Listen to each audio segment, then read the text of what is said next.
a good job. I think it's important. I do think, it's a little manipulative on his part, just as far as like, he's saying all the stuff he's saying because he knows he gets people to watch and getting his money. But I guess the net positive is good. So right.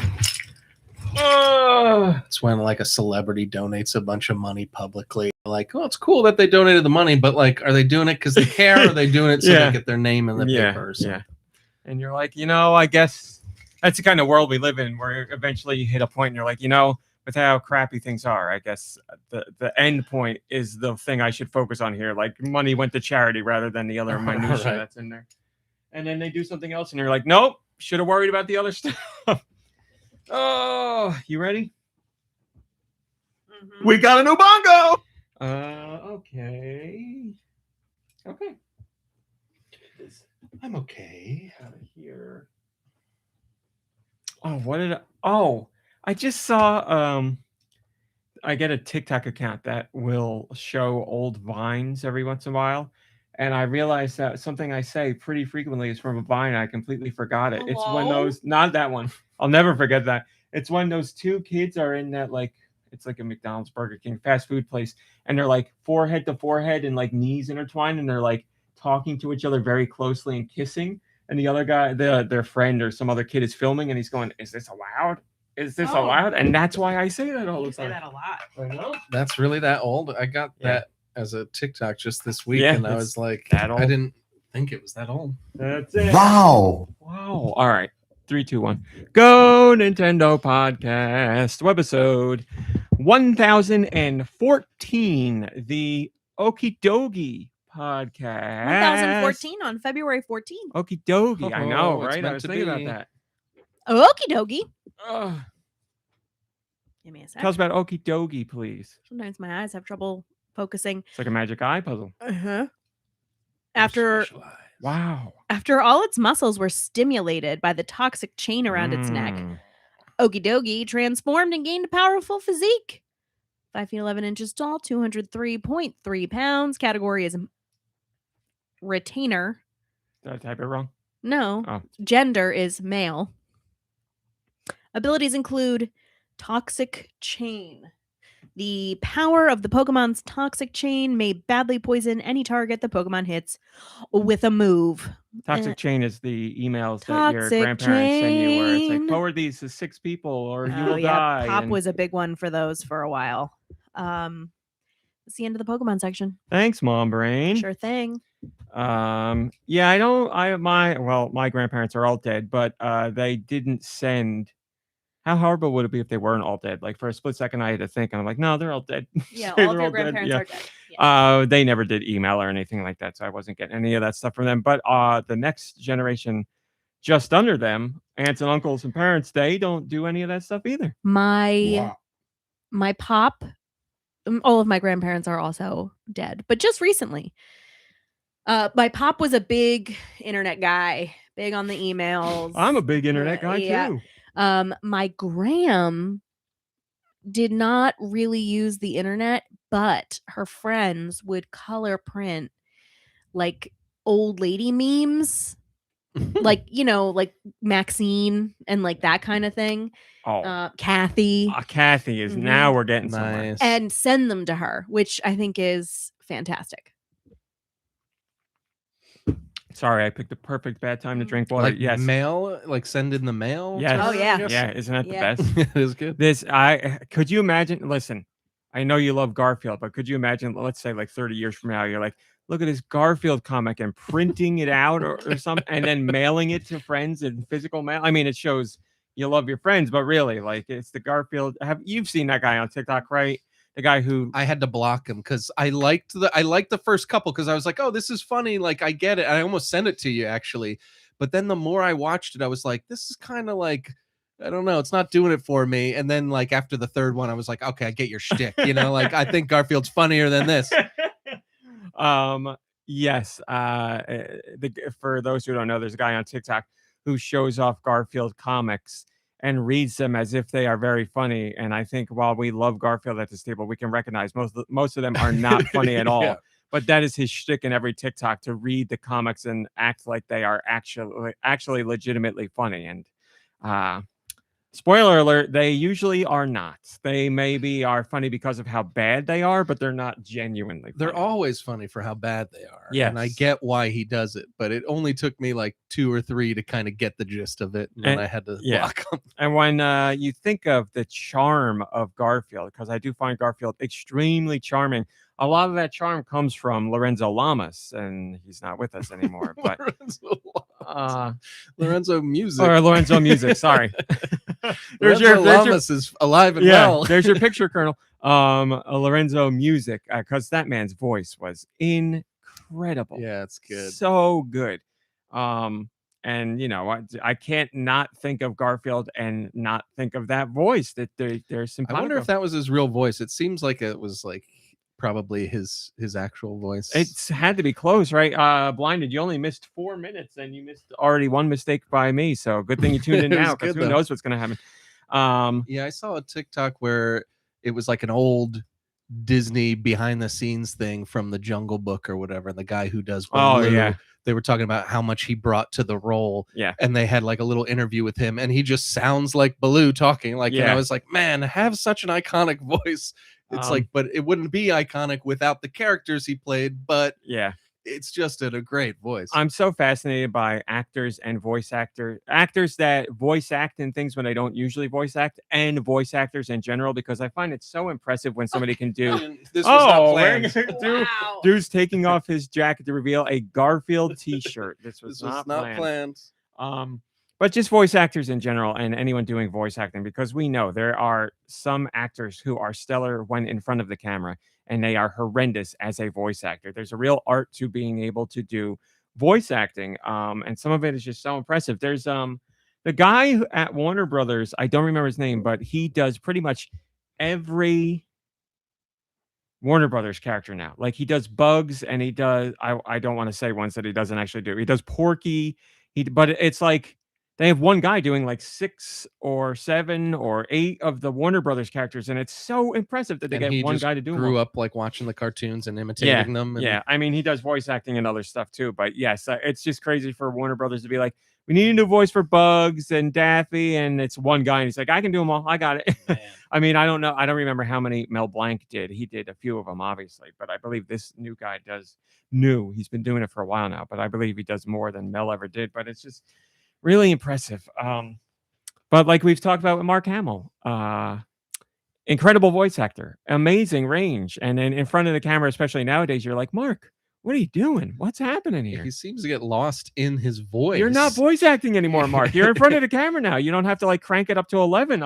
For voice acting, I get it, because you're making up for what's not there. But for in front of the camera, you are there, Mark. Yeah, it was difficult to watch. I might have talked about this already, but I watched The Long Walk a couple of months ago, and it was difficult to watch him because he's doing his voice. Like, his voice was awesome, but it just it looked weird coming out of his body, and he's supposed to be this tough, mysterious, like, army executioner, and like you weren't really scared at all. I'm sorry, I don't know if you remember this off the top of your head, but do you know where that is streaming? And is it it was on Stars? That's why. Yes, because I asked you once and I forgot, because I immediately was like, well, I don't have Stars. It was literally the only thing I've watched on Stars in like 6 months. It's like the worst service ever. Even the interface is Stars terrible. is a very, very tough one for me to go to, because literally it would be for one thing, and then that, it's tough. I would have to make a point to get it and cancel it, because I'm not going to watch anything else. There's nothing to watch of it. All right, let me get to hellos. Hello, MomBrain. How are you?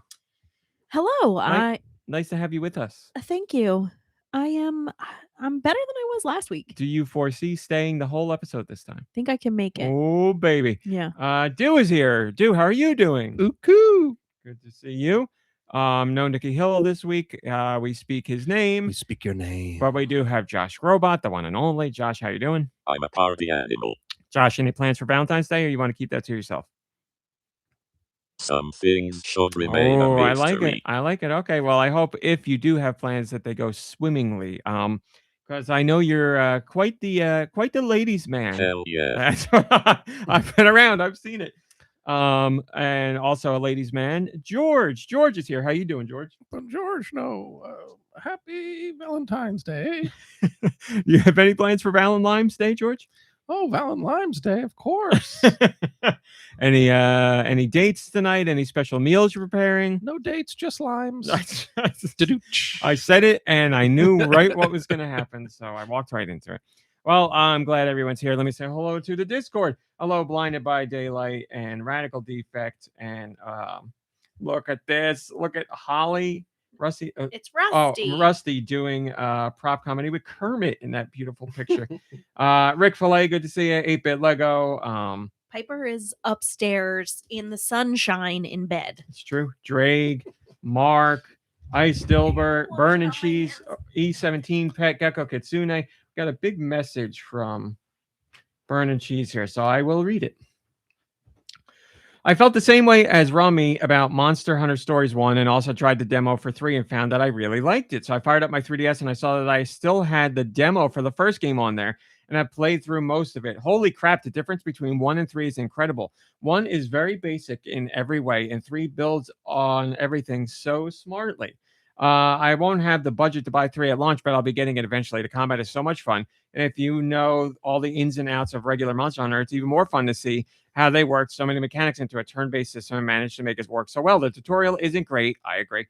It took me a few battles to really grasp what was happening. I agree. But once I did it, I was fully on board. Yeah, the impressions. So there were hands-on impressions with the final version of the game that came out this week, and they were all very extremely positive, and most of them were echoing what you were saying, Burn and Cheese, that this game really builds on what previous Monster Hunter Stories games were and expands upon it exponentially. And on top of that, really fully realizes and encompasses what Monster Hunter is about, but in a new battle system. So it seems like your assessment is spot on. I've seen really staggeringly high positive impressions about the game up and down the game's media. Hello, Malakayla. Good to see you. So seems like Capcom is really firing on all cylinders. Capcom has had, I don't know how many years, but there's been a lot of consecutive years where their revenue and profits have gone up each consecutive year, and it's happening again. They just hit a new record. So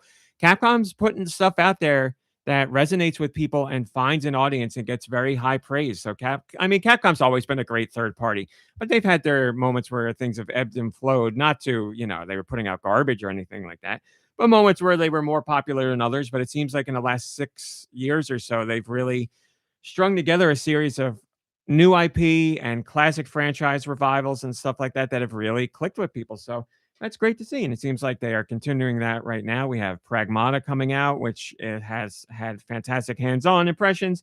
Monster Hunter Stories 3, like I said, Resident Evil Requiem seems like it's going to blow away expectations in every sense of the word. Mega Man's returning. That's right, 8-Bit Lego. So good for them. Good for them. Glad to see it. We also have news later on about another former high quality third party that is really coming back into their own in recent years. We'll be talking about that later. But Knom, right? That's correct. They spent a lot of years there hibernating, where they weren't really doing much with their IP, and they were very open about saying they were trying to rejigger things behind the scene and get all their ducks in a row, and then eventually bring things back into the limelight, George. Bring things quack into the limelight. So they it seems like they're at that point, like it's actually happening now. They've been putting out the software that they've put out has been in recent years few and far between, but more than hit the mark that they were going for, and that has helped them pivot towards their legacy IP and doing bigger things with them and growing those and then returning them to their former status, or at least trying to, and we will be talking about that later. All right, I did all that. I just want to point out real quick, Rick Filet in the Discord posted an Anchorman GIF where they're laughing uncontrollably while reading Garfield at Large. And what I noticed here is Anchorman, I guess, takes place in the 70s, and Garfield at Large is the first book, and it's like looks like a very pristine copy of it. So they stuck to the time period pretty well. I It's thought. I mean, that could have taken everybody out of the whole movie if you realize that. I mean, for the legions of Garfield fans that are out there, they'd be like, nope. I mean, you could tell they're really reading it for how much they're laughing. Yeah, they're laughing a lot. So they're definitely not camera fake just- reading it. Camera just happened to be on while this was being Behind the while this was scenes. going on. Yeah, exactly. We know those movies had a lot of ad-lib moments, but this was just a natural one that they caught. Mark says, hit the mark. You know, it's weird having a name as a noun, verb, and an adjective. That is probably true. It's not something you hear with Kevin or I won't say other people's names in case you don't want them, but you're right. When you have a name that can be used in place of an actual word, I'm sure that is frustrating and interesting at the same time. All right. I want to talk about one thing before we got into Patreon, and that one thing is Highguard. I'm sure you guys have heard about Highguard and all the whirlwind of stuff that's been going on about it since it was first revealed. Let me take you back in case you don't remember, because it was all the way back in the year 2025 in the month of December, so long ago, when we were all watching the Game Awards and we saw the reveal of Highguard, which came from Wildlight Entertainment. Brand new what do they call that? Arena, a free-to-play game as a service game that they showed off, and they were like, and it's launching very soon. And as soon as it was revealed, a lot of people were like, nope, not going to play this. This looks bad. This is going to suck. We don't want another game as a service and all that stuff. And they were like, here comes Concord 2 and all that stuff. So then the game came out recently, a couple weeks ago, I guess. And now, a couple weeks later, the developer was like, well, we're going to have a whole bunch of layoffs, and they haven't quit. They haven't ended the game, but it's very clear that things are not going as they wanted them to or as they expected them to. And now there's all kinds of layoffs, and people are looking for jobs, and it's a very sad situation. Unless you're an edgelord on the internet, because there's been so many people who are just reveling in the fact that this game is not doing well and that people have lost their jobs. And you see so much on social media that's like, that's what they get for putting out a piece of garbage. That's what they get for giving something nobody wants. That's what they get for doing games as a service. That's what the blah, blah, blah. And I'm like, okay.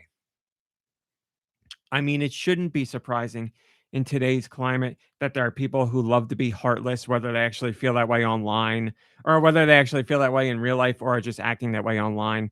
It's still really disheartening to see, because regardless of how you feel about the game, there's people that have lost their jobs. And I'm like, they worked on this for years, and obviously they didn't want things to go this way. And it's got to be so upsetting to be like, or to see like, wow, I poured 4, 5, 6 years of my life into this project, and within a month span, now it looks like it's probably not going to survive. And that really sucks. And oh, now I've lost my job too because of this.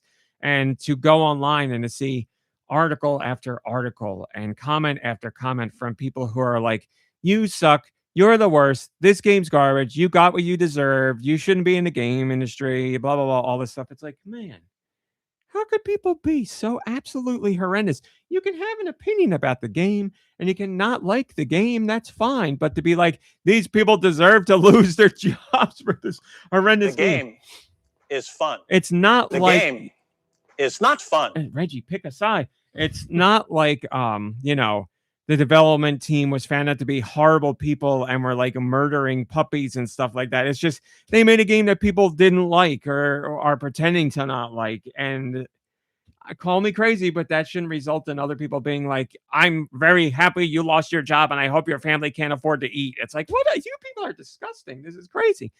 But that's what's going on the internet right now. And I got to say, I've seen like whatever. There's comments from, the average internet person, the average cave dweller that are horrendous and horrible and all kinds of terrible. But I've seen stuff from like outlets that I don't want to say I hold in high regard, but like traditional outlets, or like there's one in particular that is not a game outlet, but they are High 10 Division.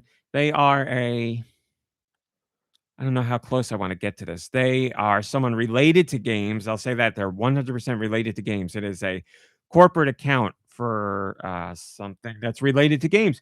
And they put out a message where I was like, did they forget that they weren't on their personal account when they said this, because it read like something that some edgelord would say, not something that would be from like a corporate account. And I'm like, oh yeah, what's going on here? Like, can we show like a little couth? Can we show a little support for the people that have lost their jobs? We can have two separate conversations here of the game was disappointing to me, and here's why I think it's having a tough time, or here's why I don't like it. And then Is the game also fun? show a little empathy, sympathy for the people that are suffering because of it not finding an audience. But no, I guess the internet's not doing that at large. And I'm like, well, just one more sign of the times that it's like, this is so sad and frustrating, and just what a bummer all around. One of the developers on Highguard had put out a very lengthy statement saying that this was, I believe they said this was their first major game that they shipped, and they were very excited about it. And they were not privy to or aware of what the internet could be like when it comes to something like this. And they said they had some other staffers who were like trying to tell them, like, or warn them, like, if things go bad, the internet could be like this. And, the person was just very excited about being a part of a game that was coming out that they weren't listening to that stuff. And then they said the trailer was shown at the Game Awards, and they said that was their most exciting day in their life up to that point, where like their game that they were working on in secrecy was going to be shown to an audience of millions, hundreds of millions.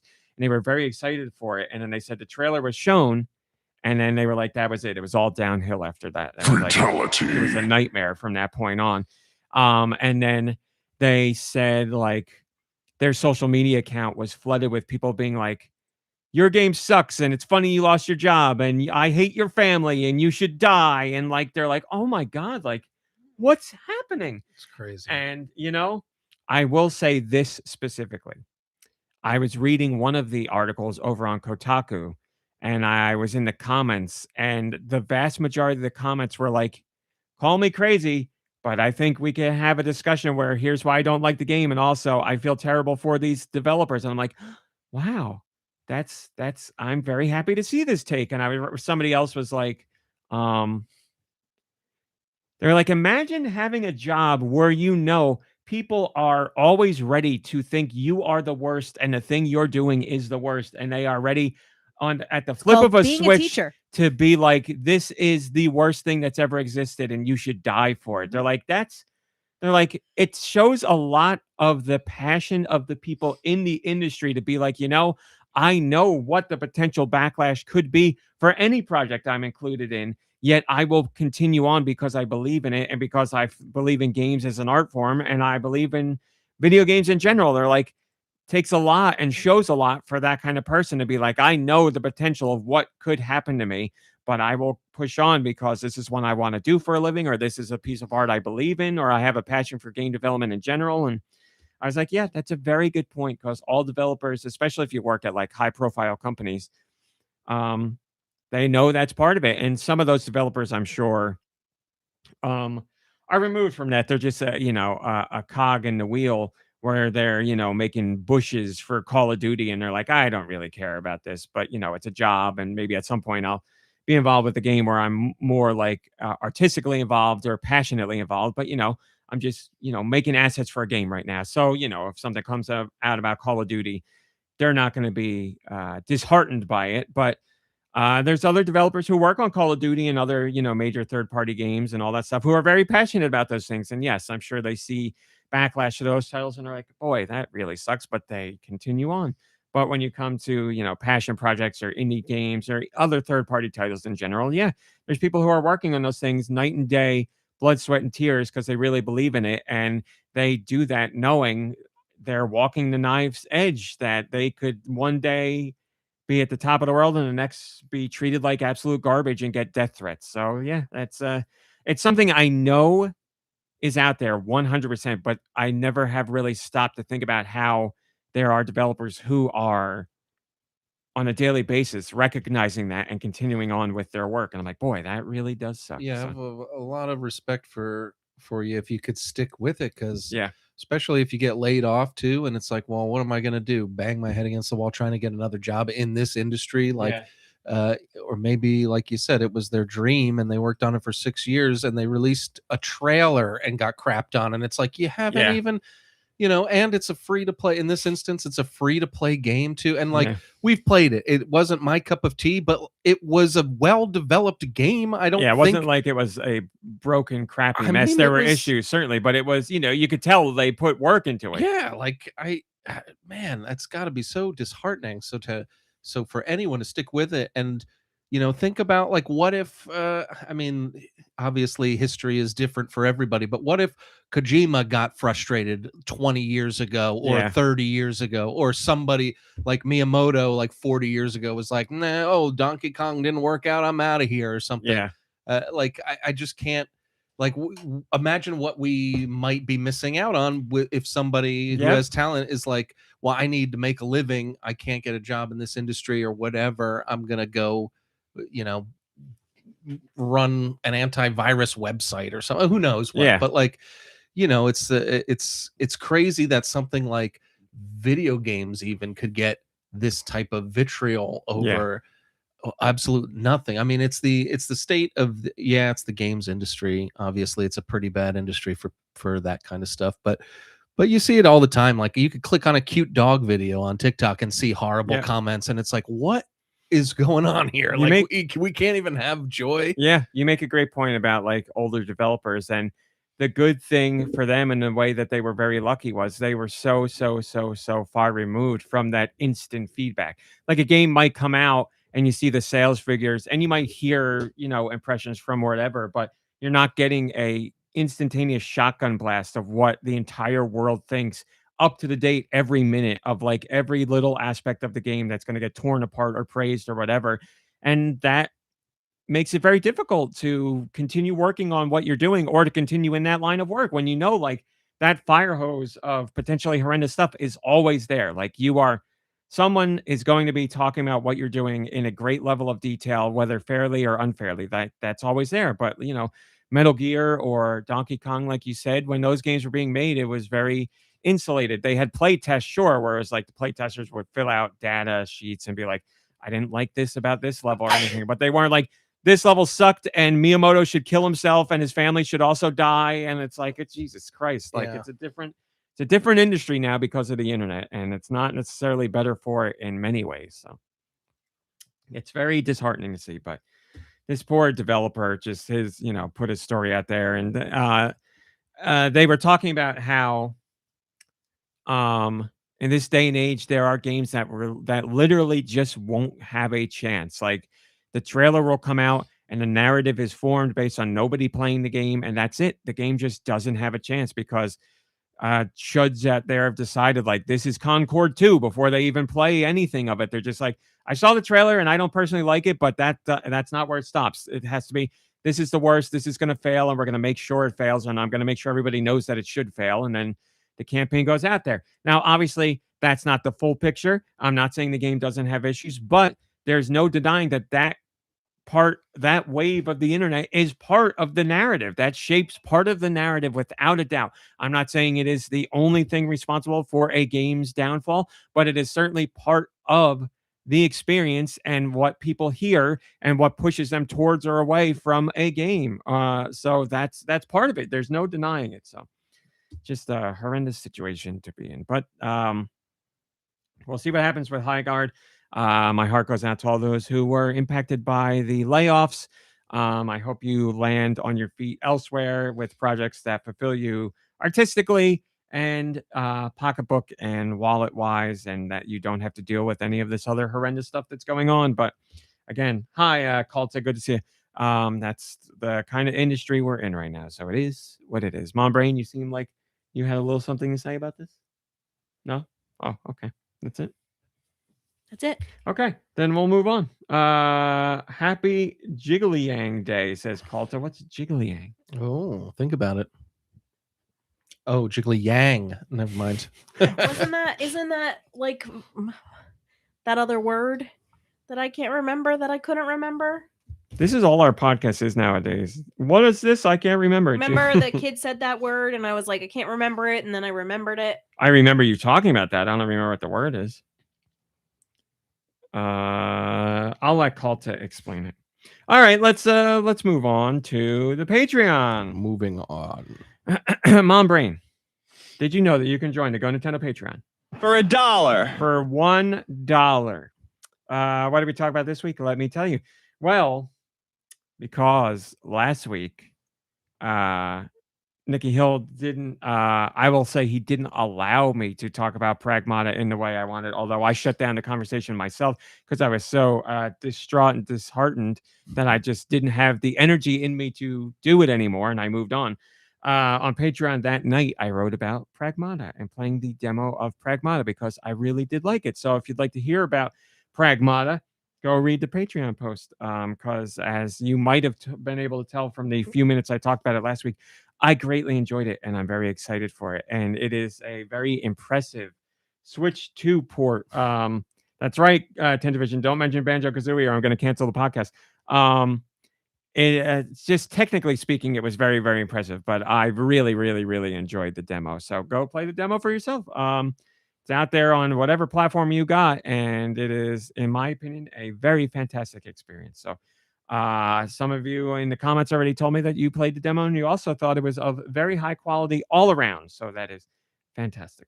I also wrote about Romeo is a Dead Man, which is the brand new Suda51 game that is out now. Ooh. And as you no doubt know, I am a huge fan of Suda51. I will follow that man everywhere. Kalta says it was from a couple podcasts ago. MomBrain was talking about one of her students using that word. There you go. It's spot on.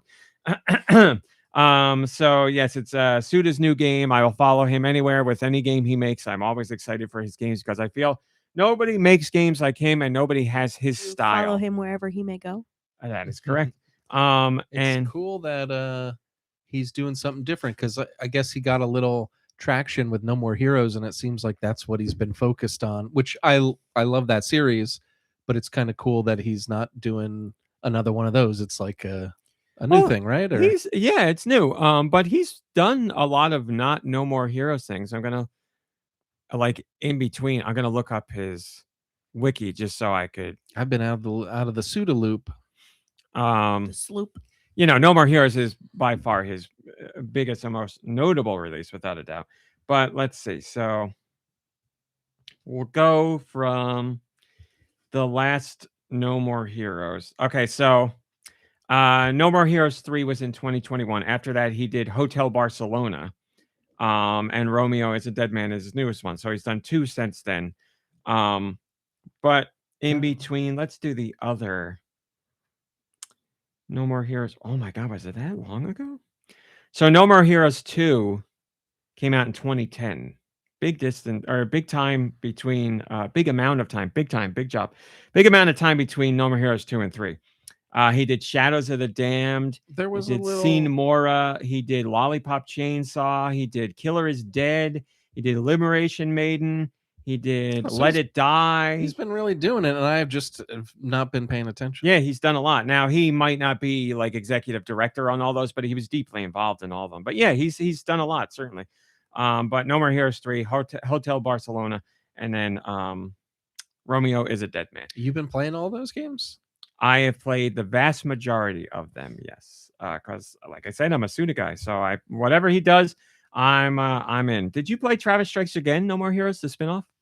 And that's a top-down one, but that was great right too. Yeah, I skipped out on that one, but I knew it existed. Well, I will talk more about Romeo is a Dead Man later, but I will say this: if your bread and butter with Suda51 is No More Heroes, I would find it very hard to believe that you wouldn't enjoy Romeo is a Dead Man, because the DNA of No More Heroes is deeply within Romeo is a Dead Man. There's other things in there too, but yes, like core mechanic wise, you should get a lot out of Romeo is a Dead Man. But there better be a cat named Jean.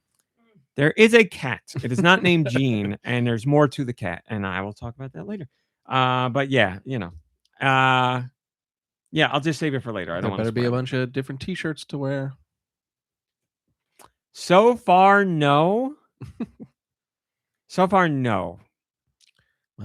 Well, looks like I gotta leave a comment on somebody's TikTok or Twitter or something hate-filled. I'm a few hours into it. Maybe that'll change later, but again, I'll talk about it later. I also wrote about Hamnet and the idea of earned emotionality, which is something I didn't even know was a discussion surrounding the game Was that a or a sequel movie. to Romeo Must Die? No, that's funny. That's very funny.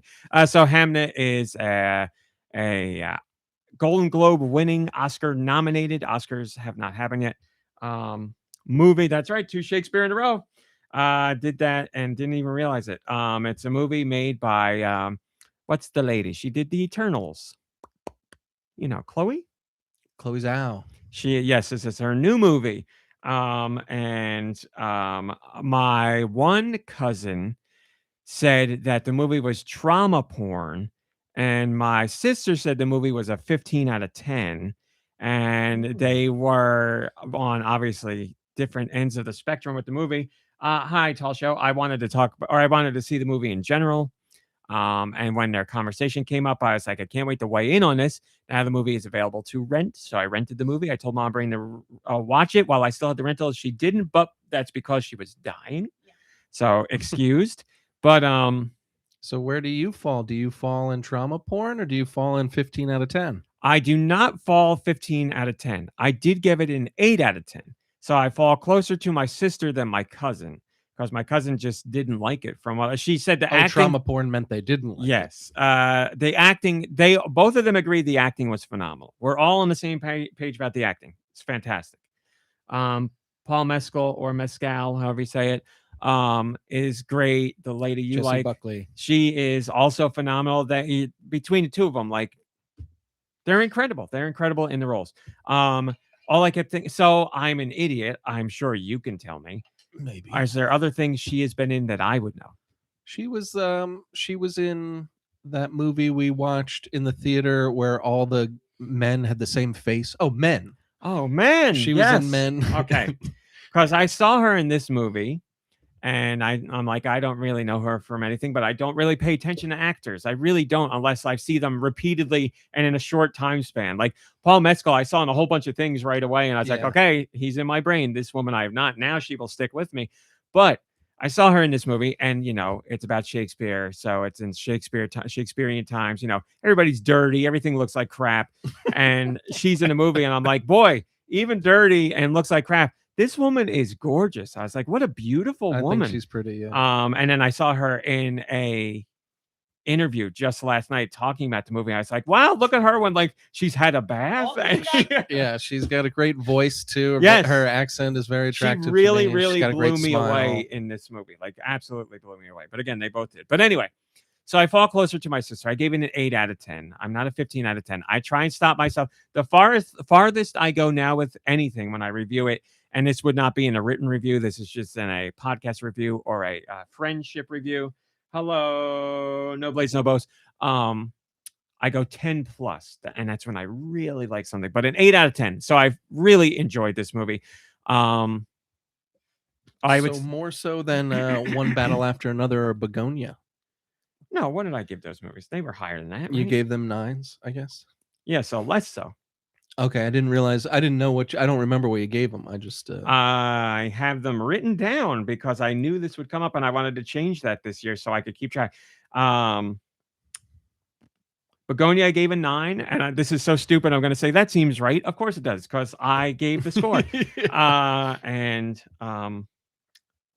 What was the other one? One Battle After Another. One Battle After Another. I don't have on here because that was last year, but I would give that an 8.5 or 9. I'd need to think about it, but Hamnet, I give an 8. Yeah. Like, here's the very, I could spend all podcast talking about this, but I won't. Very quickly, Begonia and One Battle After Another, I feel like I watched those and I was like, wow. Like, they had a wow aspect to them.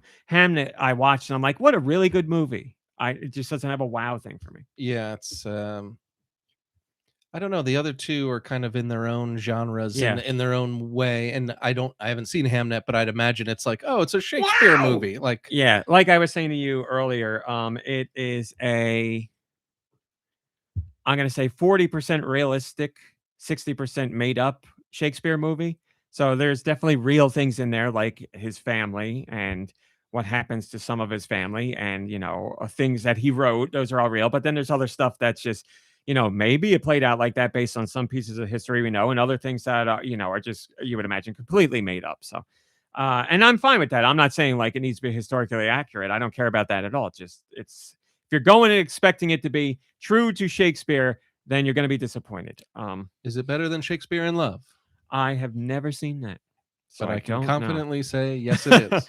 So, yes, this idea of earned emotionality. So I heard the debate or the difference of opinion between my sister and my cousin. And after I watched the movie, I formulated my own opinion, of course. And then I was like, let me go see what other people are saying because I'm nosy. And this whole thing came up where a subset of critics are saying either they like the movie, but they don't know if it earned the emotions that it brought out of them. And other people who are talking about how the movie did not earn the emotions it brought out of them. And I'm like, this is such a foreign concept to me that I'm still trying to wrap my head around. So they still had the emotions come. You got it. But they felt the emotions weren't earned. Yes. Huh. Isn't that all an emotion? I will jump into this. I don't want to miss what No Blade said. I'm still catching up on last week's pod, but I think this is the Jurassic Park survival horror game that RMC said he hadn't heard about before. Yes, no, I have heard about that. There's is that yes. I have heard about it. I had a brain fart because it's been so long. My apologies, but thank you for bringing that up. And I Stillbert, yes, the Reese's Cups marshmallows are coming back. That is true. I could get into. They are old. They have been gone for decades, but they are coming back. It is true. So anyway, earn emotionality. Yes. They are saying they had the emotions, but they are questioning whether they were genuinely earned. And my sister and I have a thing where we're like, I don't understand that. And I didn't know if it's because we wear our heart on our sleeves. I never watch something or read something where I have an emotional reaction. And then afterwards, I'm like, did this thing do enough to really get me to that point? Because when I have those emotions, it's because I'm having those emotions. That why everyone? Well, apparently, do they mean that like the music was so sappy that's what they're that saying. they tried like, to pieces of it are so. I don't want to say. Like manipulative. The story maybe wasn't sad. They're saying like when you put it with maybe how the way the shots are framed and how the music is and all that, that the emotion that you're getting is not actually coming from what you're seeing on screen. Art? So that's the thing. It's very hard for me. You feel a certain way, and art is like all of it together. It's very hard for me to separate that stuff because all of it is what makes it. All of it is what forms that emotion for me. And if you're going to say like, but if you saw this part of the movie without the music, would you cry? And I'd be like, well, I don't know, but the point it's is because all of it is there. It was like, it was curated for that. Like, that's what they were going for. Yeah. Sorry. I was taking a drink. All of it like is the ingredients that make the meal. So if like you take some of the ingredients out, it may not taste as sweet, but you're not meant to eat it that way. You're meant to have the meal altogether. That's a good point. So I don't know. I'm not saying those people are wrong. I'm just saying I don't subscribe to that idea. And yes, there may be certain songs that I hear that, music's a big thing. Yes, I agree. There may be certain songs that I hear that will always make me emotional no matter what. So if you put that in a movie, I may cry more than I would cry without it being there, but it is there. And if it adds to it to me. So I don't feel like I'm being manipulated. I feel like I'm having a reaction to something that makes me emotional to begin with. So, there could be certain things. I'm going to say this. There could be certain things on TikTok where it's a very stupid edit and it's supposed to be funny, but it will use a song that I personally really love or connect with. And I'll be like, why am I tearing up at this? So like, but that I know they're doing it on purpose to be funny. Like, right. But I just love the song so much that it makes me emotional. But, if I'm watching like somebody die or somebody, suffer a loss in a huge way or something, and there's a song that makes me emotional and that's playing on that, it just heightens what I'm experiencing. And that's it. Nothing to do with media that makes me cry. I want nothing to do with it. I don't set out to watch something that makes me cry, but if it makes me cry, I welcome it, certainly. No, thank you. Like I said about Hamnet, without spoilers, I didn't cry until the very end of the movie. And at the end, I like teared up. I wasn't bawling. I've certainly bawled and cried much harder at other things. but I like it was, and my tears at the end were a beautiful, like cathartic thing. It wasn't like a whatever. But then I've read people's reactions to this movie, and people have like cried, sobbed uncontrollably hard throughout multiple portions of the movie to the point where some of them had to get up and leave. And I'm like, That happened to me during Paddington. oh man, yes, I cried way harder at both Kids in front of us Paddingtons. who were like, "Is this lady gonna be okay?" I cried way harder at both Paddington, or at all three Paddington movies, to tell you the truth. The third less, but The second one's tough to not cry at. yeah. When certain parts. well, whatever, we don't need to get into it. But yes, this movie, sad things happen, certainly very sad and very depressing things happen, but it was I don't know how to say, it was just real. It's things that happen in real life. And it's not that it's not painful, but it's like this is life. And especially back then, that would be life. Yeah, life was very hard back then because of a litany of reasons, things that we don't have to deal with nowadays. But I didn't feel it to be manipulative. I felt it to be very honest about what times were like back then. Because there's things in the story that are about the relationship between Shakespeare and his wife, and that's just relationships throughout time. But then there's stuff about, like health wise people back then. Like we didn't have medicines, and we didn't know what was killing people. No, We we're didn't. headed back in that direction. Yeah, right. So that was just the brutality of the time. And yes, don't get me wrong, I watched it and I was sad, but I wasn't crying about it. But sad things very much happened in that movie, but it didn't move me to tears. And I'm not saying the people who were having a really tough time watching that and cried their eyes out were wrong. I mean, have your emotions. That's complete. I welcome that. Just for me, it didn't hit that emotional thing. So maybe that's why I don't feel it was manipulative, because I felt it was very honest and earnest in what it's not puerile, earnest, the actual meaning, in what it showed. So both of you, I'd be very eager to see what both of you say. I don't know what's going on with my voice. When you see the movie, I'm sure you will watch it at some point, and I'm sure you will too. So I'd be He's starting to sound like what's his name? RFK. Yeah. I Snorted coke up the toilet. So measles are coming back. I'd be very eager or interested to see what you guys say, but I'm sure both of you will like it. But it will be I'll probably cry. I'm an easy crier, and a lot of times all it takes is music. And I've definitely watched a movie that's subpar or a show that's subpar and still teared up at certain scenes, because of all those elements that come together. There are movies where you'll have, or shows where you'll have moments that will hit you and make you cry or really sad, and you're like, I didn't realize I like connected with this in this way. But you'll have the right mixture of things where it just hits you and you're like, oh, okay, I'm feeling something here. And a lot of times it's music related too. Music does a lot for me, definitely, without a doubt. What MomBrain can attest to, when we saw the Chainsaw Man movie, without spoilers, towards the end of the movie, like it just really hit me. Like I was like sitting there watching what was happening, and you see something happening and it's very sad. And then you see something else going on at that same time. And I'm like, oh, this is so much worse now. And then this whole scene plays out, and then something happens, and you're just like, I was like sitting with it, and I'm like, God, this is so sad. I was like, this is horrendous. And it just, when the movie was over, we were sitting there in the theater. I was like, I just need a moment. I was like, oh God, like I could feel it in my heart. Like I was teary eyed. I wasn't bawling, but it was just like a very, just like in your gut feeling where I was like, oh God, this is terrible. But yeah, I love when movies can bring out any kind of emotion in me, sad, happy, laughter, anything like that. So I welcome it. But yes, Hamnet gets my seal of approval. I didn't find it to be a manipulative in any way, shape, or form. And I love that Chloe Zhao is getting her flowers for this again, because she did, what was the movie she did that got all kinds of praise years ago? Is she the one that did Everything Everywhere All at Once? Or... I believe you are right. I don't know, because this is the first that you're telling me she did the Eternals, which I find very interesting, because it just goes to show that a lot of times, I mean, the Eternals wasn't for me, but like I have a feeling that when you sign on to direct a movie like The Eternals, you're beholden to like everybody else, like all the producers and Disney and Marvel and whoever else. So her voice probably didn't come through in that movie like it would in something like this, which is a little more personal. So Perhaps she did not do everything everywhere. Yes, thank you, Tendivision. I'm looking it up too.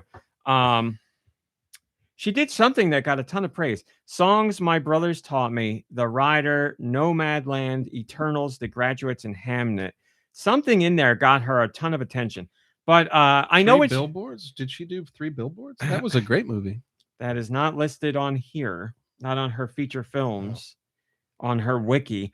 But when she did Eternals and she talked about it, she was like, really, I vividly remember her stressing. She was like, they let me do what I wanted. Like, she was like, I got to tell exactly what I wanted to tell. She's like, they weren't coming in and messing with things. It was very much like, we hired you because we want you to do your thing.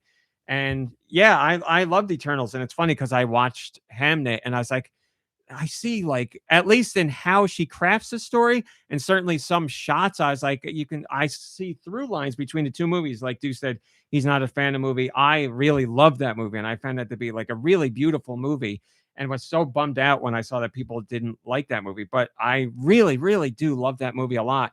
And I'm just happy that, she's now getting she did The Graduates in between Eternals and this movie, and I know that got some positive praise, but not like anything crazy. But Hamnet is like really doing it up for her, so I'm glad that like she's back on the other side of the pendulum now, although now there's earned emotionality conversation around her movie and blah blah blah blah blah. But anyway, glad to see her out there in the spotlight and having a good time, getting some recognition, so that's cool. But yes, I wrote about Hamnet because I had a lot to say, obviously. So hopefully you guys, if you watch it, drop comments on Patreon or wherever and let me know what you think. I also wrote about 2 recent successes I had because with entertainment, not in the sense that it was things I enjoyed, which they were things I enjoyed, but more than when I watch or read or play something that I enjoy, I get much more out of it when I recommend it to somebody and they actually enjoy it too, and to a large degree. And I had 2 recent successes with that, which makes me really happy. One of them was Dispatch, because MomBrain finished Dispatch this week. She'll tell you about it later. But she very much liked it, and I won't speak more on that. I'll let you do it later. And also, my sister, which is really funny because she texted me just this second. Oh, okay. She hadn't checked her text messages for a long time. I was checking in to see if she was alive. She was. She was. She is. She was, and she is. We did a show for show thing where she wanted me to watch Tell Me Lies, and I wanted her to watch Chainsaw Man because I was telling her how amazing the movie was. And my one cousin watched the show to watch the movie and agreed. And I was like, we both think it's amazing. So she's like, okay. So she watched Chainsaw Man, ended up blowing through the whole show in a day because she liked it so much. Then watched the movie the next day and was like, when is the next season coming out? So I was like, man, it's so great. She genuinely really likes it. So I'm like over the moon happy that, people I know took recommendations and weren't just like, yeah, it was good. They were like, yes, this was amazing. So is that why you didn't mention me watching Dandanon? Because I didn't like gush about it. I just liked it. Or no, you're a completely different case, which I've told you many times. I am legitimately afraid to ever talk about anything I recommended you that you really like. I should be on that list of proud moments. You are on that list 100%. I am just terrified that when I talk about it, that you will go in the other direction. I'm being honest. So I'll change my opinion like mid. No, because I or... love talking about anime in particular. And I have very, very, very, very few people who will indulge me. And you are inching ever closer to being in that area. And it's like how have I not footed into that area, inching into it? I mean, I watched 2 anime. Yeah, exactly. This year alone. I don't want to. I'm not knocking what you're doing at all. This is how I look at it. Like, if I could draw a picture, the picture would be a trap out in a field for a critter. And the trap says anime on it. And I see you. You can be whatever animal you want. But it's got to be nervous. And it's nervous. You're right. And you're sniffing at the trap because there's some treat in there. and you're getting like very interested in the treat, and I'm watching the trap to see if they're going to be caught. That's what it's like. And I'm like, so if you're the creature and I see you going towards the trap and you're getting really into the critter, I'm like, don't move, Like don't make a Frankenstein's noise, monster. just let it happen. That's exactly how I feel. And I feel like that's a great analogy for it, because I'm like, don't do anything, it's happening. But don't do anything. but I watched it and I told you I like it, so there shouldn't be any problem, I guess, bringing it up now, right? Or it's no, there's because still yes, the trap's not closed yet. Like when we get to, I shouldn't even talk about this because I'm ruining. I don't want to say the plan, but the way I feel about it. It's like when you come to me and you're like, hey, I saw this thing about anime, and I'd be like, oh my god, now he's looking because he's genuinely interested in it. It's not just like, here, check this out, shotgun blast of recommendations, one hits. It's like, oh, now he's actively looking for himself. Because I look at it, it's so crazy to me, because it's like, you know, our friends are like, movies, and they all go out and look, or most of our friends, Brian, we speak your name, you're not one of them, but that's fine. Movies, it's like everybody goes out and looks at movies and explores movies on their own. And TV shows, everybody does the same thing. But when it's anime, nobody does that. And I'm like, why are they not like that? So I'm waiting for that day to happen, and I don't like talking about it because A, I don't think it's ever going to happen, but B, I don't want to ruin the chances of it happening. But I'm like, it's just crazy to me. Because I guess it's crazy to me because I forever have put that in with just entertainment in general, you know, like books, TV shows, movies. Like anime is part of TV shows for me. It's just there, and movies, it exists. Yeah. But like, you know, a lot of people don't think of it that way. And you know, now we are in a time where people think of it that way. But with a younger generation, and my friends are of an older generation, middle-aged generation, and they have negative connotations of or no connection to anime at all, so they just continue on that way, and I'm the annoying guy that's like, hey, anime, and they're like, what? And it just pushes people away. So that's why I try, when there are successes, to not draw too much attention to them, because internally I can't explain to you how excited I get, but I am so nervous that if I draw too much attention to it, I'll scare the critter away, so I don't do it. So there you go, that's the whole picture. But yes, Don to Don, MomBrain will hopefully attest to how happy I am that you like that, and that it's a genuine win. And it means a ton to me that that one really clicked for you, because that is one. If I was just going to, like, again, shotgun blast you with anime, Don to Don is one where I'd be like, oh, that's a really tough sell. Like, I don't know if because that's filled with tropes and frenetic and all kinds of crazy. I'm like, that is not the one you pitch somebody to, but that one clicked for you. So, I'm so happy about that. I just also don't know, in good and bad ways, what to do with that information, because now I want to be like, well, now anything's game if that one wins. But then I'm like, but everything's not game. Like, I don't know. It's certainly not. It's hit and miss. That's all it is. It's just hit and miss. Like, it's a dartboard and you throw it, and if it lands, it lands, and that's it. So, it's great. It's all around great. But yes, don't you take it as like me not counting it as a win. It is so much of a win that I'm afraid to talk about. But yeah, it's like my family and Freerin, my aunt and two of my aunts and my cousin love Freerin. Love Freerin. They're just fantastic. And one of them came to Freerin on their own, which I'm like, this is mind blowing. And there's another anime I'm watching called Journal with Witch, which I think would be like pinpoint, so perfect for them. Like, it's got like hardly anything in the way of anime tropes. It's a very grounded story. It's very sweet and interesting and a little depressing and emotional, and it's just beautiful. Love it, beautiful. And I've been like for weeks now thinking like, I should tell them about the show. I should tell them, but they're the scared critters, and I'm like, I don't want to do it. I don't want to do too much. So we'll see what happens. But it's every day I think about it, and I haven't done it. But anyway, Chainsaw Man and Dispatch, very happy. Moving on. I wrote about, because how could I not, Castlevania Belmont's Curse. After the curse is lifted after 12, 13-ish years, depending on how you look at it, of no new Castlevania games, we are finally getting a brand new, built from the ground up Castlevania game. And it's in honor of the 40th anniversary of Castlevania, and apparently it's just the beginning of things to come. And I'm so excited that Castlevania is back.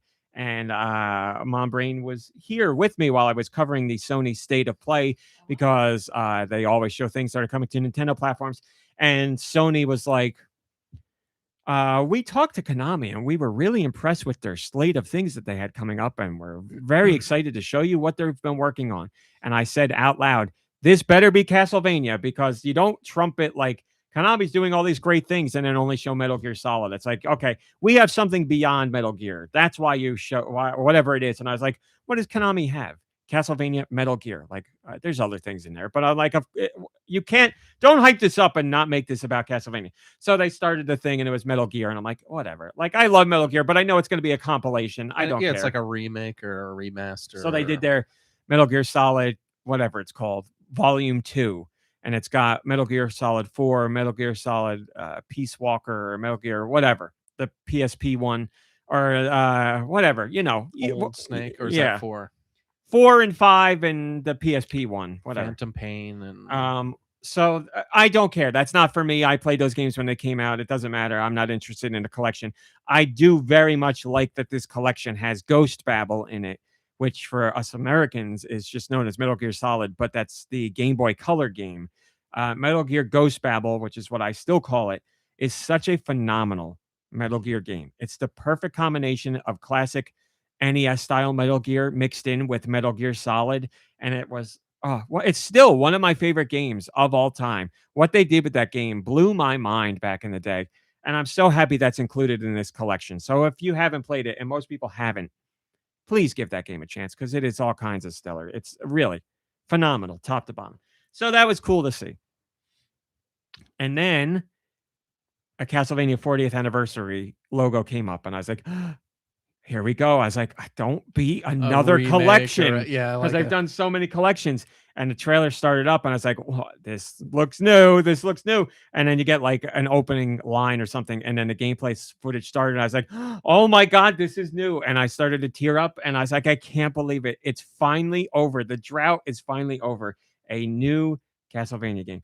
2D, made by Evil Empire and Motion Twin, which in my opinion, you could not get better developers to make a new Castlevania game than that. I mean, that's pie in the sky. It's like, name who you want to do a Castlevania game that's 2D. I'd have 3 guesses. Way Forward, Motion Twin, Evil Empire. Those would be my picks. So, I mean, it's perfection. I could not be happier with those choices. In my opinion, the game looks gorgeous. I posted about it on Patreon. A lot of people don't like the art style, and to each their own, but I personally think it's beautiful. I love it. I want to see more of it. It was like a very frenetic trailer cut together, and I wanted to see longer shots of things, because I may be in the camp of I'm not a fan of the art style, but I am excited to play it just because it's the original and it's back.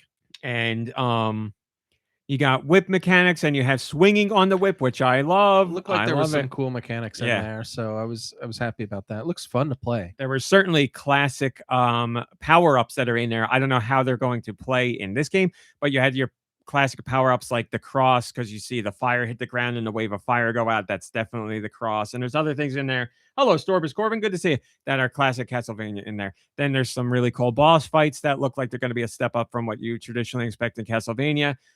Sprawling castle environments, and you see your map, and it could still be a roguelite. I honestly don't care. It's just I'm all about it. I'm all but we don't know whether or not it's a roguelite. We don't know. Yeah.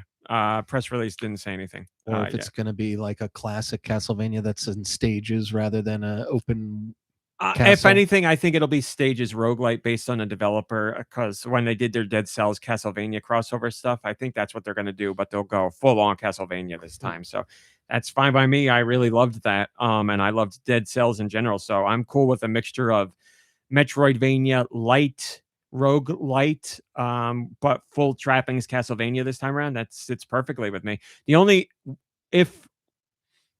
thing I'm really wondering, I really don't care what it does. The only thing I want to hear more of is the music, because Castlevania's music is a huge part of the franchise as well. The song that is in the trailer is gorgeous, but it is not a classic Castlevania song, and it doesn't have to be. I just would like for the soundtrack to have at least a couple. I thought it had a similar theme in it. I listened very closely. There may be a couple like notes that are nods to themes, but it's not a redone version of a classic theme. But what I heard did sound very nice. I just, as a Castlevania fan, it being the 40th anniversary of Castlevania and the franchise being away for so long, I would like for there to be, 2 or 3 redone songs. It could be a majority new soundtrack, but I would like, put like Bloody Tears in there or something. Or what's my favorite? I can't remember the name of it. Something with wings. I don't remember. But yeah, just put 3 classic songs in there remade, and I'll be happy as a clam. That's all I really need. If they're not in there, it's not like I would dock the game for it, but I would be disappointed because Castlevania's got such a great legacy of amazing music. Like really, really, really amazing music. So But enough talk. How about you? after that, I'm good. I'm sold. Day one, don't care. Love everything I've seen. I'm happy it's back. And I desperately need to know your thoughts on the name. What is the name? Castlevania Belmont's Curse. Yeah, it didn't bother. I didn't even think twice about it. Because I thought it was a phenomenal name because we had Castlevania Simon's Curse, and now we have Belmont's Curse. It's a callback to the Isn't old it days. Simon's Quest? Oh, Simon's Quest, yeah. But there is a curse. There is a though. curse. Yes, you're right. Dracula 3 might be Dracula's yes, curse. Or you're something. right. That's what it is. So I thought it was a really nice callback to previous Castlevanias, and obviously Belmont's in there too. Yeah, and I don't know. I guess I liked the name because I didn't even think twice about it. and that's a win. I liked it. Yeah, no, I'm excited for it. I like those roguelite like games, so I'm going to like the gameplay if that's how it is. I hope it's kind of like Symphony of the Night or a Metroidvania, I guess you could say. Hey, backseat. I'd rather see that, but with the developer being who they are, I guess you could reasonably say that it could be roguelite, and it'll still be fun. I'm still gonna have my fun with it, but for Castlevania, I'd want it to be kind of a little more open world kind of thing. And I don't think that they would like. There's Metroidvanias all over the place nowadays. It's a very hot genre. I don't know how. I don't want to say it's not popular because it is popular, but it's not like, let's make a Metroidvania. It's going to sell millions, like let's make a Metroidvania. It'll sell a couple million, something like that. So I would imagine after all this time, like Konami is like, let's bring it back, but let's do something that, maybe would woo a bigger audience to give it a shot this time. So, but again, they said, I'm not quoting them exactly, but they did say like, there's more coming for the 40th anniversary of Castlevania. This is just the start. So I'd imagine there's like, they got to be working on a 3D Castlevania, I would imagine, like a big budget, like huge Castlevania, where again, they did Lords of Shadow, which I really liked. I like Lords of Shadow a lot. Lords of Shadow 2, I did not like. I don't know what happened with that game. But I think Castlevania can work in 3D, and that depends on the developer too, who they would go with. I would imagine they won't go with Mercury Steam again. They'll go with somebody different. I don't know what company I would like to do with 3D Castlevania, but based on what they're saying, it seems like there's many other things to look forward to for the 40th anniversary, and we'll see what happens with that. But just really nice to have Castlevania back after so long, and and it's not just so long; it's so long of collections being released. Because if you're counting new Castlevania versus Castlevania in general, we've had so many years of collections and compilations, but just like an actual new built from the ground up Castlevania, it's been a long time. So Mark says, Simon's Quest is my all-time favorite game and the single most influential thing on me other than some sort of religious belief. And Castlevania is religious. A picture of me playing it on my About Me poster in kindergarten. Ever since then, I've been obsessed with the occult, the macabre, drawing eyeballs and monsters since kindergarten, loving over-the-top gothiness. Very hyped. Well, then I'm very happy for you, Mark. That's awesome. And I think Du and I both hold Simon's Quest in very... maybe we don't hold it in high regard, but we both love it for a bunch of different reasons. And we certainly played it in our childhood a lot. So. Yeah. But yeah, back in the day, obviously very confusing, but I loved it for its confusion. And now we know that was done on purpose and also done through bad translation, making it doubly confusing. That's so funny to find that out, but it makes sense. Go get this thing and kneel in this corner for 5 seconds so a tornado takes you away. And it's like this other asshole in town tells you something, and it's like, oh, he was just lying. That's not anything in the game. And back then they took some chances with some sequels, you know what I mean? Like when they made a sequel, they didn't just, not all the time, made it just like what worked, let's replicate that. They were like, you know what, we're gonna take it to the next level. The very early Wild West days of the sequels, where it wasn't like, we better like stay close because this could be our bread and butter. It's like, number 2, let's do a whole bunch of weird stuff. Yeah, I don't know why that appeals to me now. Probably nostalgic reasons, but Mario 2, very different. Zelda 2, very different. Castlevania 2, very different. Mega Man 2 was considerably different based off the first one because they changed 6 to 8 Robot Masters and they worked on 2 in secret because 1 didn't sell well and they only published 2 because the developers made it almost completely in secret and were like, can we do Mega Man 2? And Capcom's like, I don't think so. And they were like, what if we told you it's pretty much done? And they're like, oh, all right, we'll do it. And then Wow, look at that's that. so cool. It's like a kid bringing home a puppy, like secretly, you know, like, can we get a puppy? Well, the developers that worked on Mega Man were like really believed in it. And they were like, if we had another chance and more time, we really feel like we could hone in on what would make Mega Man great. And they didn't want Capcom to be like, no, don't do it. And that was the end of it. So they're like, well, just not tell them we're doing it, which would be crazy nowadays because you could Right. never get away with that ever. Because a company would be like, where'd the $10 million go that's supposed to be here? It'd have to be like a rogue group of 5 developers that are working on stuff on their home computers in their spare time. But, you know, development teams back then were like, what, 5 people, 10 people. So, and like, it was all new. Well, it was all the Wild West. So things were going on and there was no like management like there is now. So that kind of stuff could happen. But yeah, nowadays, you know, you don't get that stuff. But we're happy it happened back then because it led to all kinds of crazy stuff. By the way, speaking of weird sequels and Mario, I really think Wart's going to be in the new movie. I'm being serious. I really do think Wart's going to be there. Because the stuff that they showed in the trailer, the most recent videos, like we have enemies from Super Mario Brothers 2 in there, like Mauser's there, and it seems like there's some sort of casino environment. And I'm like, Wart could be running this casino.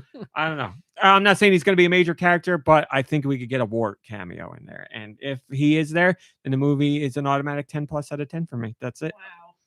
That's all I need is Wart. I don't care what happens. Just give me Wart. Wart does not get the attention he deserves. Come on, look at Zelda. At least Vati got like a couple games where Vati was the main boss, and poor Wart had one and then disappeared. Poor Wart. Poor old Wart. Forced to eat vegetables that he didn't want. So we'll see. Well, that's so great. Not his, I don't think. Because the other day when I talked about Wart, exactly what MomBrain did. Made that noise. So we'll see about that. Moving on, I also talked about finally my real problem with autoplay at the end of episodes or movies and end cards on, you know, movies, TV shows, YouTube videos, and how much they frustrate me. Now, I know that on most services you can turn off autoplay, or at least most autoplay features. But depending on the service, you can't turn off everything. And depending on where you're watching, you have different options. Thank you, Radical Defect.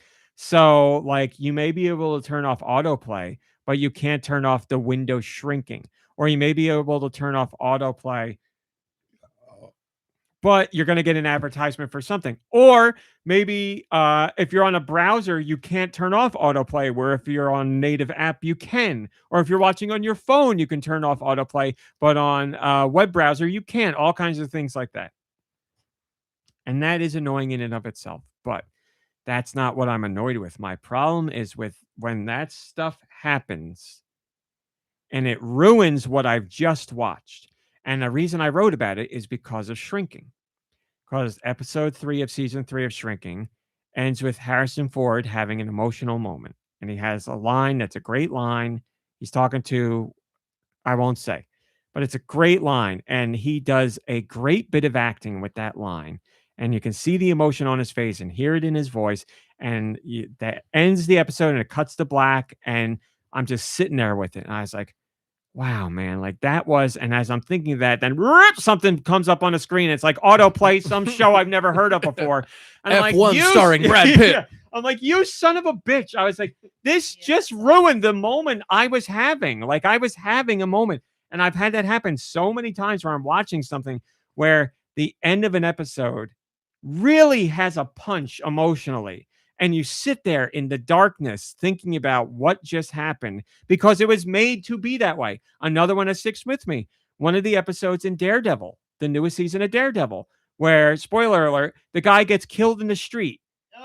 And it's silence, and then you hear the bird noises and or the bug. Coquille. Yeah, Frogs. frog right. noises from the earlier in the episode. That's talked about in a very poignant way, and you hear them. I'm getting goosebumps talking about it. You hear it at the end of the episode when this guy is shot, and I'm like, oh my god! And I'm tearing up while that is happening, and it's like autoplay, and it's like Pixar's something. And I'm like, what are you doing to me? No, I don't want to hear about Pixar's Cars. When I'm watching this thing, son of a bitch, I was like, what an amazing moment you just ruined because it's goddamn Lightning autoplay stuff. McQueen. Wow. This guy's dead in the street and then ka-chow. But again, I go through so much to turn that stuff off, but apps update and I watch things in different places and I have to go in and check all the time. And even when I do check, sometimes I get hit with that stuff. Or like I'm watching a trailer on YouTube and there's an emotional moment that really gets me. And I'm sitting with that moment. And then it's like title card, and somebody's name here. And I'm like, now I can't even see the stuff that I'm supposed to be looking at. I'm like, this is so frustrating to me because this is encroaching on art. And I don't care what you're making. Say it's a trailer, like I just said, for whatever movie. You could be like, that's promotional. That's not art. Or I don't care what show you're watching. If it can affect you emotionally, I consider everything from like, I'm trying to think of something, an episode of Barney to Hamnet. I don't care what your opinions of it are. Someone in there is making a piece of art, whether it be corporate mandated or whatever. There is some artistic value that is going into it in some way, shape, or form. And when you have that kind of stuff and somebody shrinks it down and the credits are sped up and you're taken out of the moment and a sound starts playing, you are denigrating a piece of art. You may not find it to be art worthy, but it is a piece of art in its existence. And I'm like, this is PC. This is disgusting because it's ruining this experience for me. It brings you out of it and into reality quicker than you should have been able to get back to that point. Yes. However it works for you, but they want you to keep watching. They need you to keep watching something else. They don't want you to change that channel. And it's like, hey man, I'm crying at the end of this Midsummer Murders. All right. Yeah. Like I don't want to, I may not be so fooled that I'm like not there. Like I don't know that I'm watching a movie, but I am emotionally feeling something that I want to feel. And when you show me that autoplay or the thing pops up, it's ripped from me. It's ruined. It's stopped right there. And whereas with games, you don't have that, think of The Last of Us Part 2 or like the end of, for me, 1,000 Times Resist or anything like that. There's emotional things and you're looking back on the journey you had and you're sitting with everything and you get to just sit with it. And then sometimes you sit there and the title screen comes back up after the credits and you're just still sitting there. And then exactly what you said, you decide, okay, now I'm ready to move on. And then you get up and you're probably still thinking about it, but you made the decision. It's not the service or streamer or whatever coming in and being like, you got to go to the next thing. It's like, don't you understand that you making me go to the next thing makes me not want to go to the next thing? Like you have ruined the moment I just had, which makes me more endeared to whatever platform I'm watching it on. And you're making me angry about the thing you want me to watch. So it's a double whammy against yourself. Why are you doing this to yourself?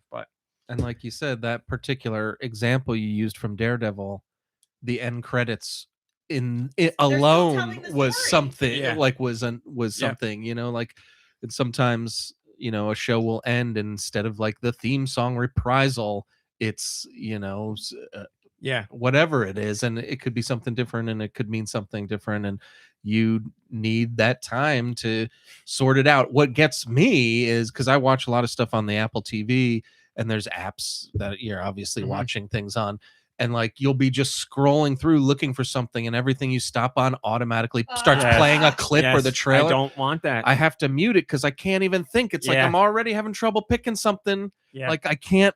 And I don't want to, let me decide if I want to see what's going to happen. Like let me decide if I want things spoiled. Maybe I don't want that. I just want to read the synopsis and go in, or I want to see the picture and go in. Or maybe let me decide. The synopsis sounds good. I'll click on the trailer. Yeah, exactly. Like don't just throw it in my face because now I can't think. I don't care if all that stuff is there, but let me decide. Put the onus on me. Don't force it upon me that you're going to decide what's best for me. It annoys me. Radical Defect says, there is the you that remains and remains. And Monopoly Go available now on your favorite mobile device. Yeah, exactly. I just saw, this is something that I very much appreciate.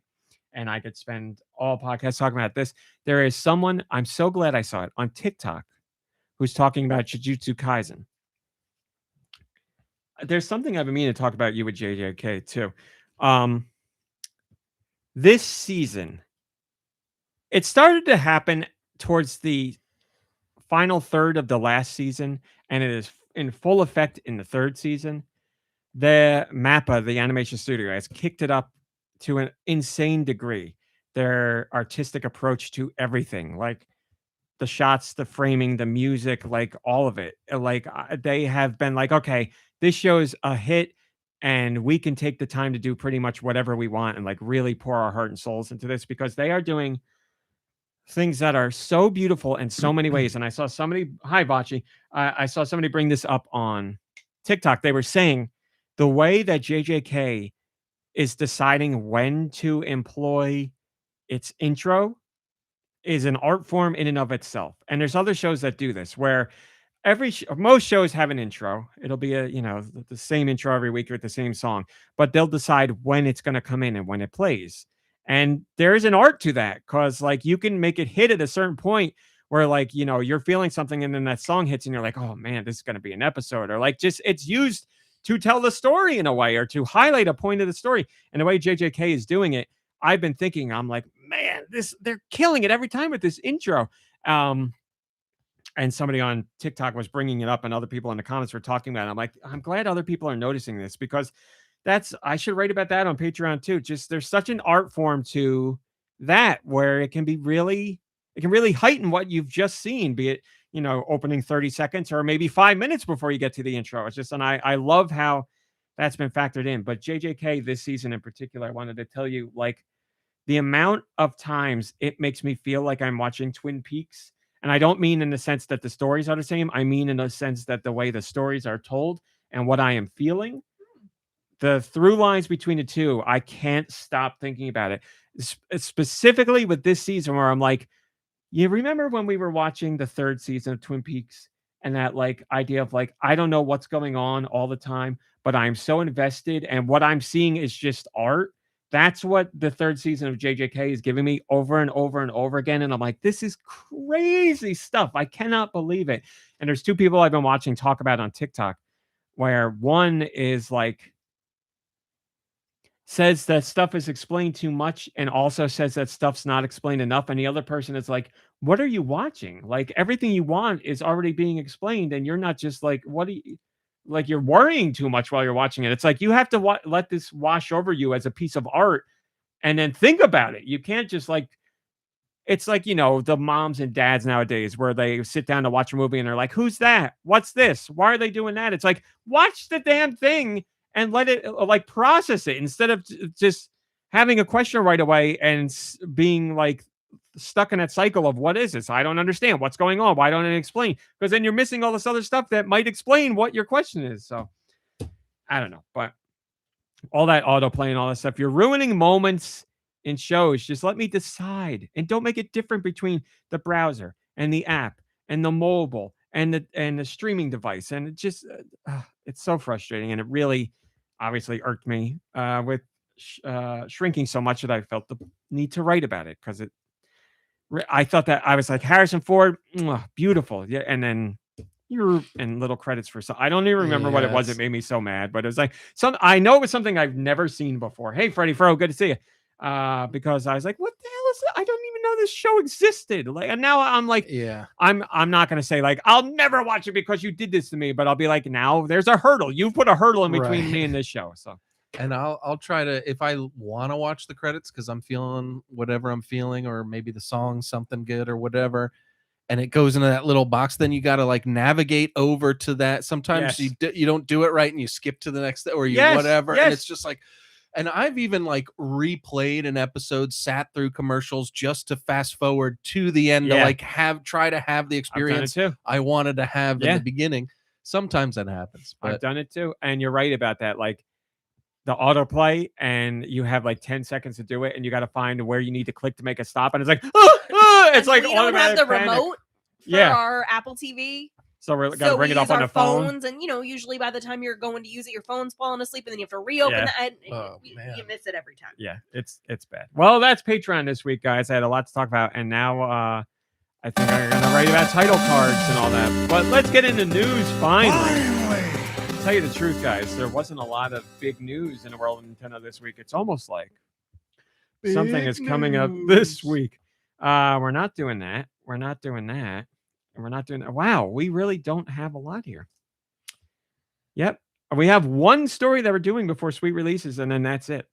And let me tell you, because this was fun. I meant to talk about this last week, and I forgot. And I made it a top story because it's fun, in my opinion. This is very interesting. Every month, well, every week almost.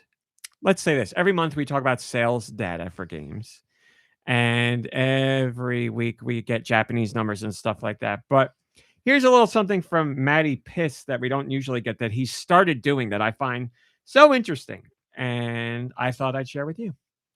He has started sharing the data for games that sold exactly one copy. Didn't we do Each this month. once?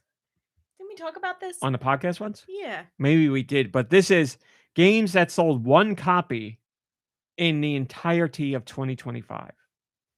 So for the whole year, through tracked data, they have one sale, and there's some wild games in here for platforms you probably wouldn't even consider. So it was a GameCube game. Yes, that was one of the monthly ones, but this is the whole year. So it seems like he's going to do this every month now and give you a rundown of the games that only sold one copy. But this is for all of 2025.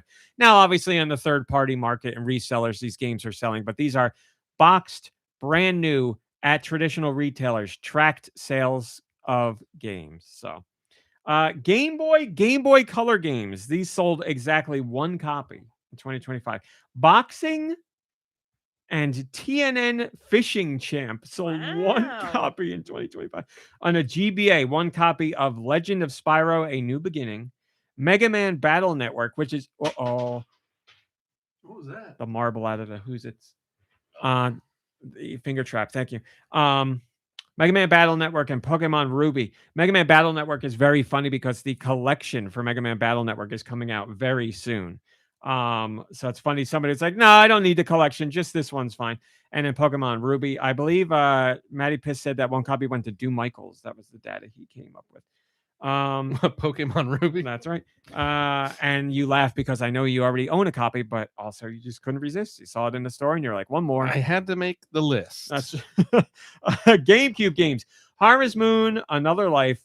One of Miyamoto's most famous games, Geist. One copy of Geist sold. Who the heck's buying Geist? And why is it still like new, sealed? It's one of those like you go to a backwater Walmart that never changes their display of video games, and a copy Geist is sitting on the shelf for $10, and somebody's like, "Yeah, someone's grandma bought that." Sure." Simpsons Hit and Run, Tony Hawk Underground, and Yu-Gi-Oh! Falsebound. Yu-Gi-Oh! Is still very popular, so I'm not surprised somebody bought that. Nintendo DS games sold one copy in 2025. Baby Pals, Cake Mania, Disney Fairies, Tinkerbell, I Heart Geeks. Remember this line, the Imagine line? Imagine Baby's Fashion. Oh. Monster High Ghoul Spirit. Monster High is still around. Monster House, a game based on that animated movie. Nancy Drew, The Hidden Staircase. MomBrain, was that you? No comment. Pokemon Pearl version due once again. Polarium. Now, Polarium is an awesome DS puzzle game. That was a very fun puzzle game. So whoever bought that, good move. And Smart Girls Magical Book Club. Ooh, yeah. On the Wii U, one copy of Legend of K Anniversary. Pokken Tournament. I'm noticing a theme with Pokemon games across platforms here. Snoopy's Grand Adventure. Tokyo Mirage Sessions FE, that is a Fire Emblem game, SMT game. Transformers Rise of the Dark Spec, I think that's supposed to say. We Fit You with the Fit Meter and Balance Board. So somebody went on the whole bundle. New Year's resolution. They were like, I'm losing weight in 2025 or making it happen. And Yoshi's Woolly World, another excellent purpose. Right up. purchase. Sorry. Radical Defect says Pokemon games will just be resold on eBay for $500. Yeah, that's probably what somebody's doing. You're right. Boxed, sealed copies of games, turn around and sell them on eBay. Wii games. We're wrapping it up with Wii games. Astro Boy, the video game, which I own. Disney Channel All-Star Party. Glacier 2. Exactly 1 copy of iCarly sold. Somebody bought 1 copy of Just Dance 2. I don't know why that one in particular, but Metroid Other M. Somebody did remember them. Nerf and Strike. Red Steel 2, which is leagues beyond the first game. Red Steel 2, in my opinion, is a stellar game. That uses, from what I remember, Motion Plus. Go, if you haven't played Red Steel 2, it is a fantastic and I think often overlooked Wii game. Sean White Snowboarding World Stage. Somebody was probably interested because of the Olympics. You Draw Dudes Big Adventure for the You Draw tablet, which I still have and really like. Pictionary on that thing. It's so much fun. We played that a lot with family. Yes, it was really cool. And I remember being at E3 where THQ announced You Draw. And they were like, we're making, I don't remember how many it was, but it was like, we're making 10 million copies of this thing. And that came out pretty late in the Wii's lifespan. And I was like, this is a really cool idea. And I love it. And I'm definitely going to buy it. But this is the kind of thing that I'm going to buy. And nobody else is going to buy. I was like, this is not going to go over well. And the booth reps were like so hyped on it. And they're like, this is going to be the next big Wii thing. And I was like, I can't tell you how much I love this. I was like, this is amazing. But I was not telling them nobody's going to buy this thing. It was too late in the Wii's lifespan. And that sucker came out. And then what happened? THQ folded. The whole company went away. They only just came back as THQ Nordic not that long ago. But U-Draw killed them. For years, bulk shipments of U-Draw tablets sat on shelves forever, which is probably why somebody was still able to buy one now. But U-Draw, a fantastic idea that came out at the perfectly wrong time. So sad to see that happen, but THQ rose from the ashes as THQ Nordic, and they're around nowadays. So, sad story, but at least they put it out, and I give them a lot of respect for doing that. But they killed their company. Have you ever played Dude's Big Adventure? No, I had Pictionary, and I had the other drawing game on there. I don't remember what it was, but they're both very good. But Pictionary in particular was a ton of fun. Like we had so many times crying from laughing playing the game. It was a smart way to play Pictionary. Yeah, it was an excellent. You don't need paper. You don't need anything. Everything's there, and you have the big TV screen where everybody can see your drawing easily. It was such a better way to play Pictionary. Yeah. Because I when we were kids, I had Pictionary where it was like the long whiteboard thing, but it was 4 squares of whiteboard, and you had to draw in the tiny square and like hold it up so everybody could see it. It just wasn't as good. And then Ultimate I Spy, another game I'm sure you would like, MomBrain. Absolutely. That's your 1 copy sold. So interesting. King Broly has the first comment, and they say it just keeps coming back. And that's because they're talking about Metroid Other M. There you go, King Broly. And as far as I'm concerned, you bought that copy. That was you. Yeah, It was you, Ebenezer. Do you think somebody went to get Metroid Prime 4 and bought that by mistake? Yeah, Boy, right. that would stink for them. They went to go get it, and they're like, they didn't see it on the shelf, and they're like, well, I guess this is it. Oh, it's Metroid, and it's sitting on the shelf. Sure. That's it. Oh, Reese's. Yep, I want Reese's so bad. I've been getting this Reese's ad on GoNintendo all the time. When I'm working all day long, I get the Reese's ad. That's the one I see more than any other. Well, I can go get you some. You know what? I weighed myself today, and I'm like, I'm doing so good.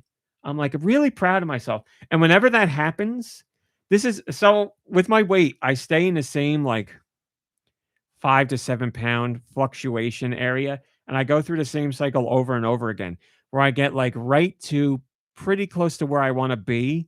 And I'm like, I'm doing so great. And I'm like, time to eat what I want and celebrate. And then I ruin it for a few days. And I'm like, son of a bitch, now I'm back here again. And it happens over and over again. And Reese's, I don't think this is crazy. Reese's cups are like my kryptonite. Like, in my opinion, that is the pinnacle of candy. Like a Reese's peanut butter cup. Yeah. If I'm gonna go the highest of high, it is the hearts are really good. The footballs and Christmas trees are really good. I think that's the best. An egg. An egg, yes, an egg, is of the course. number A one. football, egg, completely different things. But yes, like that's the ratio of chocolate to peanut butter cup that I want. But I just love a Reese's cup so much. Like I could eat an insane amount of those. I think my favorite candy by far, like by far. But I don't think that's a crazy thing to say. I know a lot of people love them, but they really are my kryptonite. Like that's very hard for me. If they're in front of me, it's very hard for me not to eat those. Hello, Guy Bones. Guy Bones says Reese's are top tier for sure. I still have a couple of Christmas trees. Yeah, ours are gone. I can't help myself.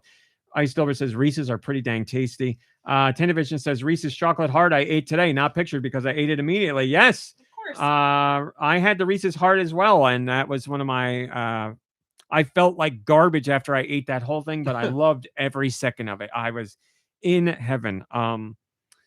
But yeah, that's my kryptonite, Reese's hearts. And bread. I could eat bread all the time too, but I'm sure that's no different from everybody else. Everybody loves bread. Do your kryptonite candy? Oh, I don't Skittles? know. Starburst? Both of those are they're really good to me. Snickers. I like a Snickers. It seems like a little lame, because it's so traditional. But I mean, when you're hungry, it's a significant little traditional morsel for a reason because it stood the test of time. Yeah, it's still really good. They've gotten smaller, sadly. I feel like they've gotten small, but yeah, I'm not going to kick really anything out of it. I'm a big Reese's fan myself too. I love all like the different shapes and stuff, but I, for some reason, prefer the cups, like the flat traditional I picture cups. you as really liking the cups because of the ridged area. It's so much fun to peel that wafer off of it. I don't know why that's so fun. Take There's your panties off. there's something very tactile about that. I don't disagree with you on that. So I'm a big fan of that as well, because like I like when something's tasty but also fun to eat. If it's candy, sometimes they can be quote fun to eat, which sounds a combo weird, fun but- to eat because I think a combo is fun to That's eat. why I love a Junior Mint, because I like stick my tongue. I have like a whole thing I do with it that it's just Sounds perverse. I It get is a it. little I get it. perverse, But yeah. that's a great question. Foods that are fun to eat, like it's an experience. Because combos, Reese's, I agree. I feel like I'm forgetting a whole bunch of them. I like the experience of a Cheeto puff. I love a puff where I like sometimes I don't even some of them I don't even bite. I just like take my tongue and like mash them on the roof of my mouth. I love it. Yeah, And that, those are good. like that noise and that feeling. Oh, I love You it. know what he really likes to eat and has fun eating? Italian ice. And you know when a cat won't stop scratching in a litter box? That's what it supposed to do. sounds. That's That's, how you do exactly how you're Italian supposed to do it, but it's You can't do anything else. My mom, Yeah. I still remember this. My mom would get to the end of like a bowl of ice cream and be scraping every because I'm like that too. Yeah. And my dad would just like mock her with his and like scrape and be like, "Shut! Did you get it all? Shut up!" Like it's My dad has a thing, or he used to have a thing when my grandmother would make tea. She would stir the tea, but for a really, really, really long time. But also trying to split molecules. Like it just kept but going. she wouldn't she would do it and almost on purpose hit the mug the entire time. So I was like ding ding ding ding ding, ding like the whole time. Right. And he'd be It's like Paul Revere "Myrtle, over here." It's stirred, Myrtle. That's enough. You got it. There's nothing left in there. I could spend all podcasts talking about fun foods that are fun to eat because I know I'm thinking of you know what I like? A moon pie or a little Debbie. Yeah. Sometimes like splitting them or like, peeling the top moon pie wafer off and eating that on its own and then like eating the marshmallow thing in between. A Malamar.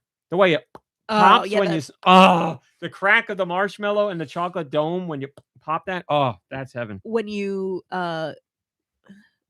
tongue a Cadbury cream egg to get the cream out, that's I don't peak. do that. There's like a definite theme here. Gone sexual. Like I'm tonguing Junior Mints. Yep. I'm tonguing Got a big Cadbury thing, cream yep. eggs. Yep. Yeah, No, I don't do that with Cadbury cream eggs. I love them. Don't get me wrong. they're my but favorite candy. They're a bit of a pain for me to eat. Cadbury 'cause I cream feel eggs like are my I always favorite candy. something always happens and the cream always gets all my mustache or beard or something. Yeah, I can see that. That's very Oh, funny man. television. What was that? I was really into this British candy Yep. bar. What was that thing called? It wasn't a violet crumble, was it? No. Oh, it was like Honeycomb it was or like a something? crackle or a, Crackle? it No, wasn't- crackle's the other thing. No. Yes, it was the honeycomb I one. remember you were Because that was they were really fun to eat. The texture of that Cadbury Crunchy. Crunchy. Yeah, the Cadbury what Crunchy Piper was eats, really, Crunchies. really fun to eat. Oh, happy Valentine's Day to everybody, by the way. Sorry. Candy, talking about all this candy made me think of Valentine's Day. Yes, they were fantastic. They sell those at the mall that is local.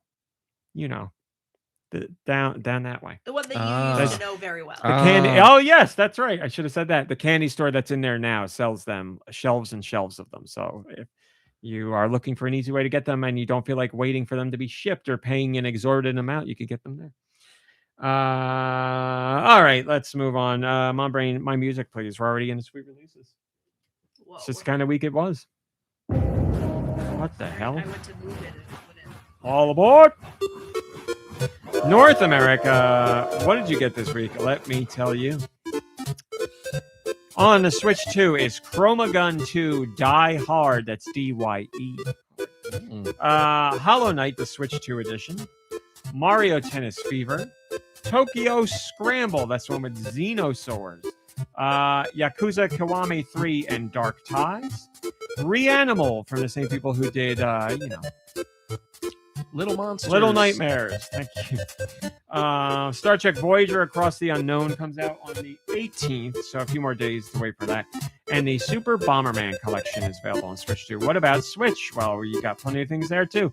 Disassemble, A Dance of Fire and Ice, Bartender Simulator 2026, Blaze Blue Entropy Effect X, Blaze of Storm, Blow Clash, or I guess it should be Block Clash because it's about blocks, Bubble Battle, Build a Queen, Bus Driving Simulator 24, City Roads and Farmer Simulator Bundle, Cakey's Twisted Bakery, Calamity Angel Special Delivery, Kalissa, where are you?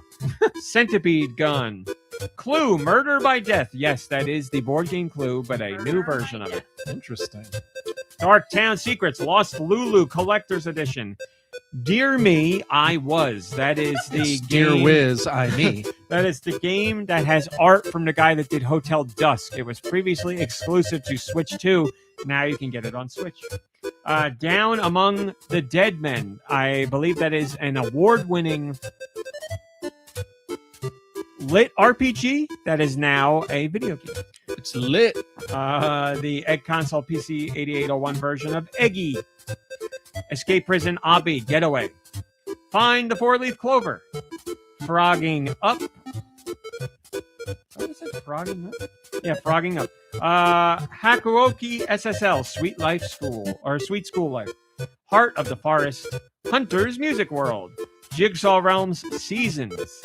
Little Gator Game Gator of the Year Edition. That includes Little Gator Game and the new DLC that just came out. Lumberjack Simulator Made in Alaska 2026. Modern Naval Warfare Sea Combat. Optical Illusion Test. Ready or Die. Sakura Peak. Solitaire Crime Stories Chapter 2. Get that Nikki Hill on that. Speed Dates. Super Sticker Studio Creative Sticker Book Game for Kids. The Island Escape Room. And then finally, Under the Island. Look at Under the Island, guys. I have not played it yet. It is not out. Comes out on the 17th, but They Under the released, like, Island. A million already of the. Sorry, that was a bad joke. I Next. get where you were going. I don't get What the island could they have released Adventure stuff Island is about? what I go to. No. You know what? Oh, My sweet summer child. Yes. I wish. I was- I wish I was like you. and Listen, I could was thinking think of video something games. else I was for thinking 5 minutes. video games. Yes, you're talking about Epstein Island, which I had the pleasure of writing about this week, which I can tell you. Oh, you probably already know it because it's Pokemon For the related. Beard website. So first, what I was saying, Under the Island, look into it because it looks like a great game if you're a Zelda fan. It looks like a very high quality traditional Zelda-esque top-down 2D game. It looks really cool. Looks very interesting. check it out. Now the Epstein Island thing, or what's it called? Little St. John. Little St. John? Is that it? Well, anyway, I got to write about it this week, and I'm like, it's news. I got to write about it. There was a Pokestop on Epstein Island Good Lord. that got removed this week. And it was there. It got put there in 2020/2021 because the Pokemon developer at that time, Niantic, had another game called Ingress. And Ingress let you submit interesting stops that then became Pokestops and other things in Ingress. There was other point of interest in Ingress.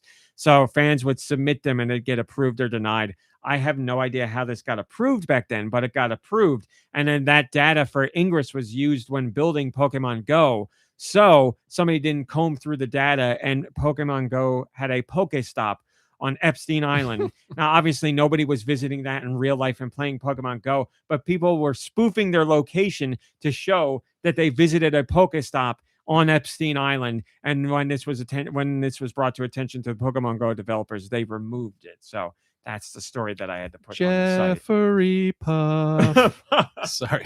But there you go. That's what I had the pleasure of writing about this week. And I was like, I'm just going to make the title. I'm not making a joke in the title because it's not appropriate. And also, I don't want to write about this. No, I just made some news. inappropriate jokes. No. Listen, the thing is, if I'm writing it, it's in text and it's there, and I can't interject jokes or anything like that without explaining if need be. On the podcast, we can have flow of conversation, and it's much different. The way I speak on the podcast is very different from how I would write a post. You know what you won't find on the island is Pikmin. At least I hope you won't. I don't know. You probably would if you. It's did the same developer, Pikmin and if the data Bloom wasn't out there. scrubbed from Pokemon Go, Well, maybe there's you would a Pikmin think that Bloom once thing they there. found out about Yes, the they were probably Pokemon, like, let's yeah. go through all the Yeah. games. Yeah. Sticer says, thanks as always for the savor. Oh, that's right. I didn't even do this. For those savory umami releases, RMC. I forgot. It's a new routine. I will remember it and get into it. But yes, that was for my umami releases. Now we have the Nikki Hill Street releases. Will you handle these this week? Gladly. Thank you so much, Nikki Hill. We speak your name. All right. What are the next European masterpieces? Let's find out with Nicky's sweet releases. Thank you very much, Josh. Josh, we got to program you to say we speak your name. That would be a nice touch. Shut up. I don't care. Usually you don't. I would like to hear the news of Deux. Well, here we go. So for the week of... It's time for the European Switch eShop releases for the week of February 12th, year of our Lord 2026. This is Deux Michaels taking over for Nikki Hill. Nikki Hill, we speak your name. Switch 2, Carmageddon Rogue Shift. Chromagun 2, Die Hard. Console Archives Cool Borders. Console Archives Ninja Gaiden 2, The Dark Sword of Chaos. Featuring Jungle Rat Rob, amongst others. What other reason is there to play, really? None. Except for great music, and it's... Great game, great music. Great game, great music, and now there's traditional saves, so you can not do the same levels over. True. True. The level with the wind or the level with the lightning. Yeah, I've heard that song way too many times. Hollow Knight, Nintendo Switch 2 edition. Mario Tennis Fever. PGA Tour 2K25. I love me a golf game. So happy that this is on Switch 2. Very excited to give it a go.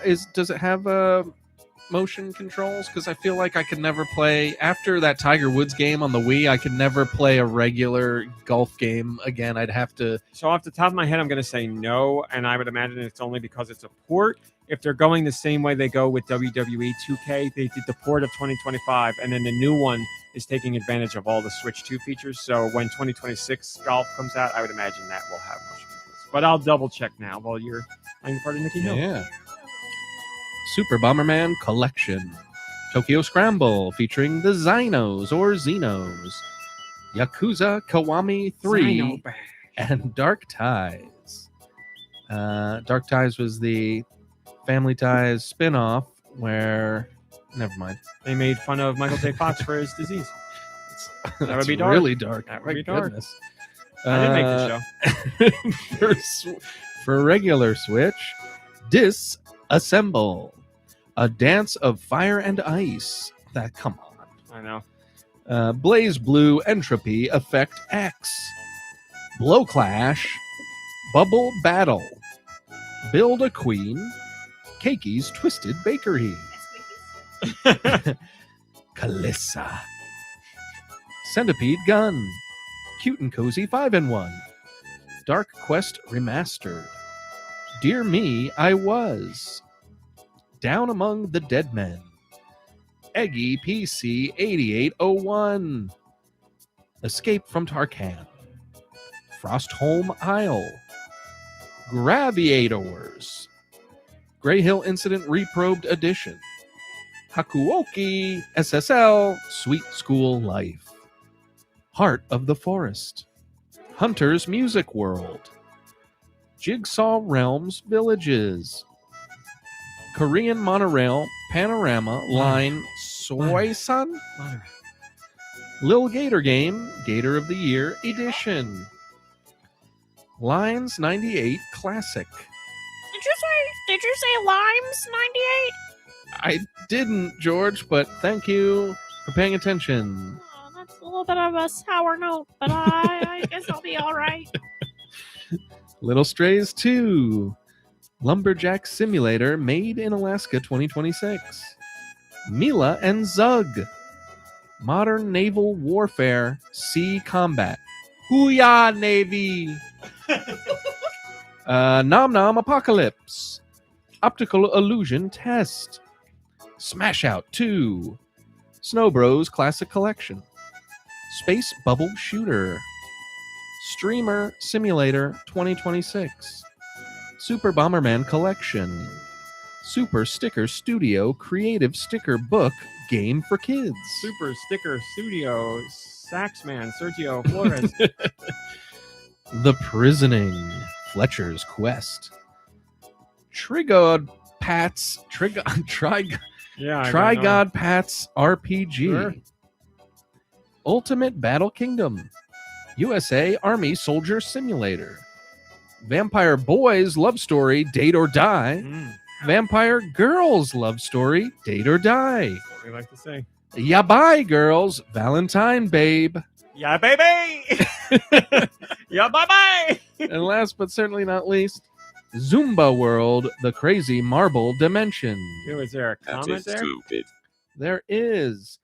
Entropy says, I almost want Tokyo Scramble. That's what we were saying last week. Well, I've got great news. Well, I don't have great news for you, Entropy, but I have news you may be interested in.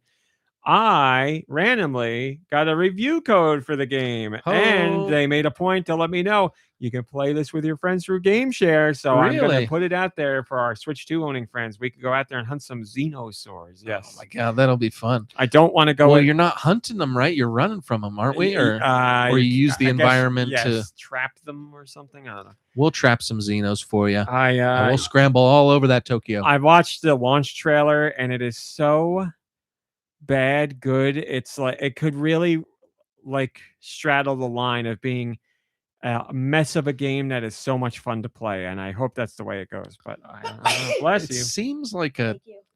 just like from a different era, like from Yes. like a PlayStation 1 era or Yes. something. Like Very much. I mean, PS1, PS2 game that came out that is very clearly, it's like a game that came out when Dino Crisis was popular, and another company was like, well, we got to do our own Dino Crisis. And they put that out, and you're like, well, I mean, the dinosaurs are there and it looks like it, but it just seems off. And then you play it and you're like, oh no, this is wrong. But who knows? Maybe it'll surprise us. Maybe Tokyo Scramble is a hidden gem. I got no idea, but I'll find out. Hopefully this week I can put something together well, and have just people play. just the fact that it's multiplayer, I think will elevate it Yes. above what you think it could be. Speaking of multiplayer, we got well, not really, kind of.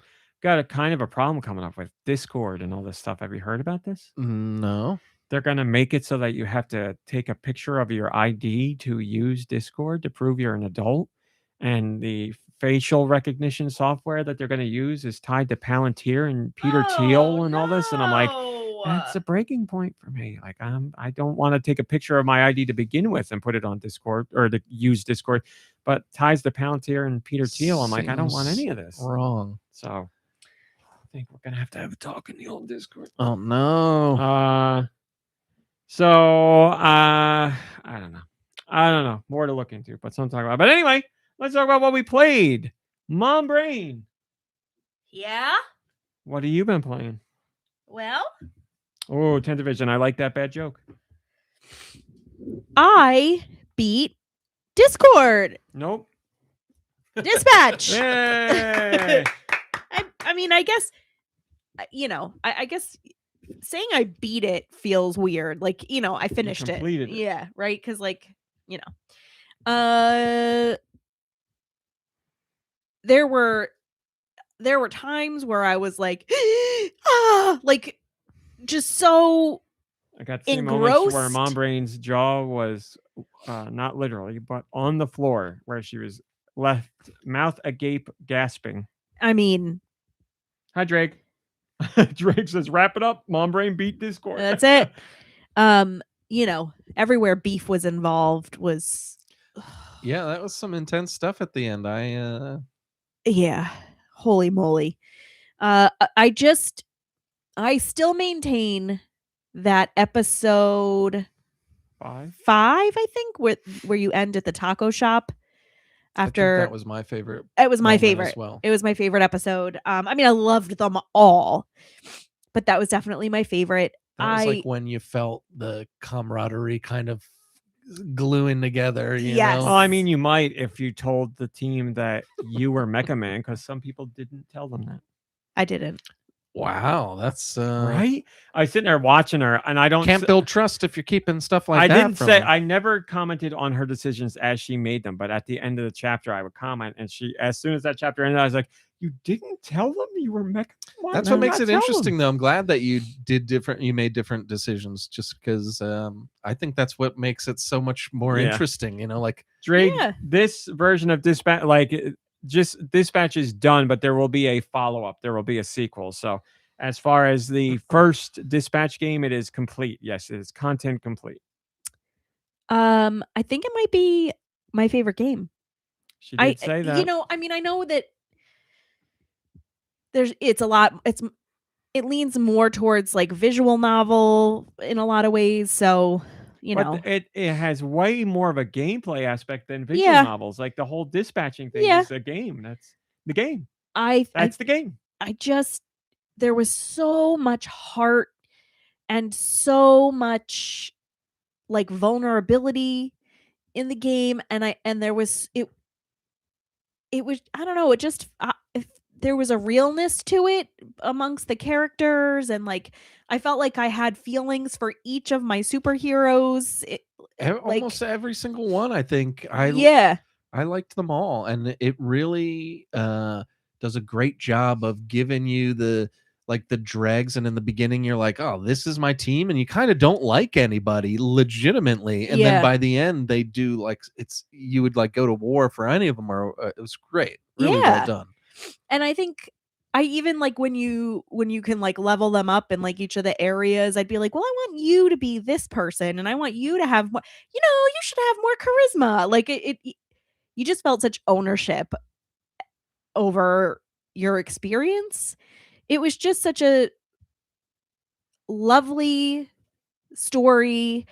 There wasn't anything that like I didn't feel like they were like picking me up to just drop me down and like make me sad or like, do anything terrible. Like the whole experience was fantastic for me. I am so grateful that Ramit recommended it, and I'm really glad that you like sat with me the whole time we played. I'm also really glad that I played it on PlayStation and not on Switch 2, because I would not have Switch because I would have not wanted the censored version. So I don't like the censorship at all, and it bugs me and it irks me, and I think it really hurts an experience like this. But very much in particular, there is a whole exchange in chapter whatever. I don't think it doesn't matter. In a locker room between two characters where there is nudity, but it is such an emotional and like what's the word I'm looking for? It's vulnerable. Vulnerable. Like you're, That's the word. Yes. You're like bearing Yeah. something really important to someone. Yes, and to have that censored, I think, is a travesty. Yeah, was honestly, it? I wonder what it looks like. Was it the black box or was it fuzzy? no black. There's no fuzzy. It's all That's black bad, boxes. like it really is like a It's whole very distracting. picture. That's terrible. Yeah. That's terrible. Yeah, like that is whatever. I don't want any of it censored, as we've already said. We all agree. Like we don't want the dick censored. We don't want the boob censored. Any of that stuff. I don't But want the this- audio censored. That's right. But this particular portion really, really rubs me the wrong way. And also when one of the characters has a sex dream, that's not as vulnerable or anything. It's certainly vulnerable, but to have that censored too, I think is completely And if I'm wrong being and ruins honest, that moment. I mean, maybe I just was so engrossed in the story, but like there wasn't that much either. Like there wasn't that much nudity. There wasn't. Well, there is certainly like way more dick in the game than I've seen in a decent amount of other Dick. games. But like, I don't know. It was like concentrated to like a little burst here and there, and then it was like over. So A little dick whatever. burst. It is what it is. Yeah, but- even though there was a lot of vulgar humor in it and nudity, it never felt like it was sensationalized or tawdry. anything. Yeah, it all felt like it It is fit there in service of the story. Yeah, I think it all fit perfectly. I mean, it's a 5 out of 5 game for me. What an experience. And I just love those types of games. And this one was incredible. And the writing, the acting. I mean, I was on board the entire time. Yeah. Yeah. I would strongly recommend playing that with, it's incredibly accessible. Like especially if you're not doing any of the like those, if you do it cinematic like I did. Like it's so accessible for anybody to be able to play, but it's a game that I think would be really fun for like people to play together and like watch Oh, the yeah. story unfold. And To play as a group would be fun. You Yeah. just got to make sure, like somebody's gonna make the decisions. Sure, Right. you can pause or whatever and talk about it, but yeah. yeah. So excellent experience. Highly recommend it. But I'm sure most people by now have already heard that and An or have all-time played it. favorite of Were you MomBrain. happy with your ending? Did you get a? She Would got you the say you ending got? I got. Oh, really? Mhm. Oh no. I was okay with. She was very happy with her ending, Yeah. but we got the same ending. I Mm. was happy with the ending, and that is the ending that I got, but it did not go the way I wanted it to. But Yeah, I was okay with the way. we feel differently about it. I like a little messy. Well, that'll make season liked it just 2 that 'cause what much she more would do. interesting. Like, Yeah. we Yeah. talked about what could be the canon Yeah. ending, and like, I feel like your ending would be better suited for a canon ending to keep the story going.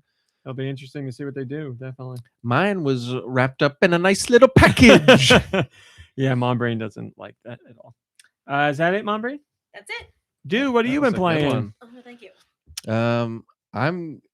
I've got some big old Horizons news this Oh. week, so I'm gonna save that for the end. Played a little bit of Fortnite. We haven't played that much Fortnite this week, to be honest. It's Yeah, I been a don't know what slow happened. week. But yeah, Fortnite, and then I played a little bit of The Long Dark this week, but the last 3 days I have not played it, so I think it may finally be out of my system. We are seeing the light at the end of the tunnel. Yeah, and I mean, I definitely had my fun playing it, and I would keep playing it, but I'm trying a little bit harder to wean myself off of it. One, because I'm going to be playing Resident Evil at the end of the month. But two, I just want to try something else. It's been a couple of months now, and Yeah. I've got to switch to, maybe there's something on there. I didn't get a chance to try them out because I just downloaded them today, but I downloaded the demos for Pragmata and Reanimal. Man, you should have played them because you're gonna have to try and talk with Nikki Hill here next week about Pragmata. It's not gonna. Well, I'll play them this week, but but yeah, I did that, and I also like I've been getting a lot of weird, like, I mean, they're not weird at all, but it's weird that I'm getting a lot of GoldenEye TikToks. So I had a hankering to go back to that. So I looked up, how to, like the controls, like Yeah. mapping, and I remapped all my controls and I played the damn level.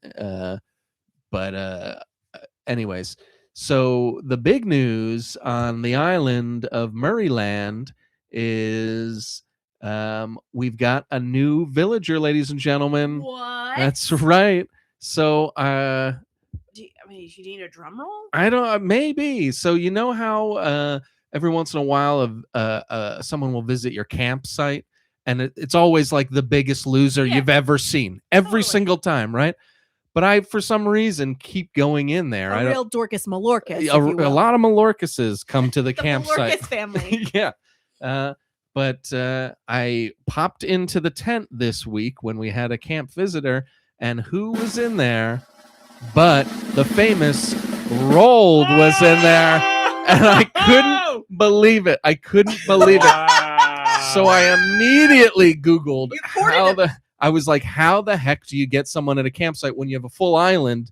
Because I know when you don't have a full island, you can just be like, Oh my God. come on. Were you so nervous? I was Like, I was do not ruin this. pooping myself because I play it in the morning when I'm having coffee as well. So it was like that was also not helping. But yeah, I almost pooped myself. But yeah, so like I'm talking to him, and if you talk to him enough times, it's all random, and like it pops up. How are you? He says something, and you can invite him. You could be like, well, why don't you move in here? Yeah. So I was like, why don't you move in here?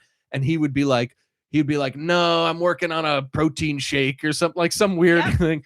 So he kept saying no. And I was like, I thought if you asked them, they automatically said yes and would ask Nook or something. So I had to Google it, and you just have to keep bothering them, and you have to play like a card game. Every once in a while, they'll be like, oh, here's a card game. And it's not the high-low card game. It's like pick the suit or pick the color. So, and that's all kind of random too. So you're like, oh, like I missed out on that a bunch of times. I'm like in the tent talking to him. And then the option came up again to invite him, and I was like, come to my island, we'll work out together or something. And he was like, really, you mean it? Let me go talk to the and I was like, what, really? That's all it took? So he comes back after talking to Nook, and he's like, sorry, no can do. Turns out you got too many people on the island, but if you really want me to, maybe I could talk to somebody. So then I said yes, and now I'm nervous because I don't want to lose. There's particular people that I love too. To be honest, I liked all my villagers, but there was one that I could part with. So I was like, maybe it'll give me a list, and you could just be like, oh yeah, go talk to. Yeah. In my case, it was Lucky, the dog with the with like the mummy wrappings all over him, which I liked him a lot, but I figured he was probably the lowest on my totem pole. So when you do that, then you have to say yes, talk to somebody, and then they pick somebody randomly. Oh my God, this is like. And if you say no, like for instance, he brought up Phoebe, and there's no way I'm getting rid of Phoebe. So if you say no, that like takes you past that point, and you can't ask him again to join you. Luckily, I Googled it first. So when you get to that point, you have to quit the game and go back in. So I quit out of this, and I go back in, and I go back, we run back to the campsite and do it all again. Talk to him until he asks a question that you say yes, or maybe you play a card game. Sometimes it was without a card game. Sometimes it was with. Intense. It was crazy. And then he'd be like, it would give me the option to invite him, and I'd invite him, and he'd say no half of the time, and I'd have to keep talking to him. And then he'd finally say yes, and then he'd have to go to the village center and come back and be like, no can do. Can I pick somebody? And you'd say yes.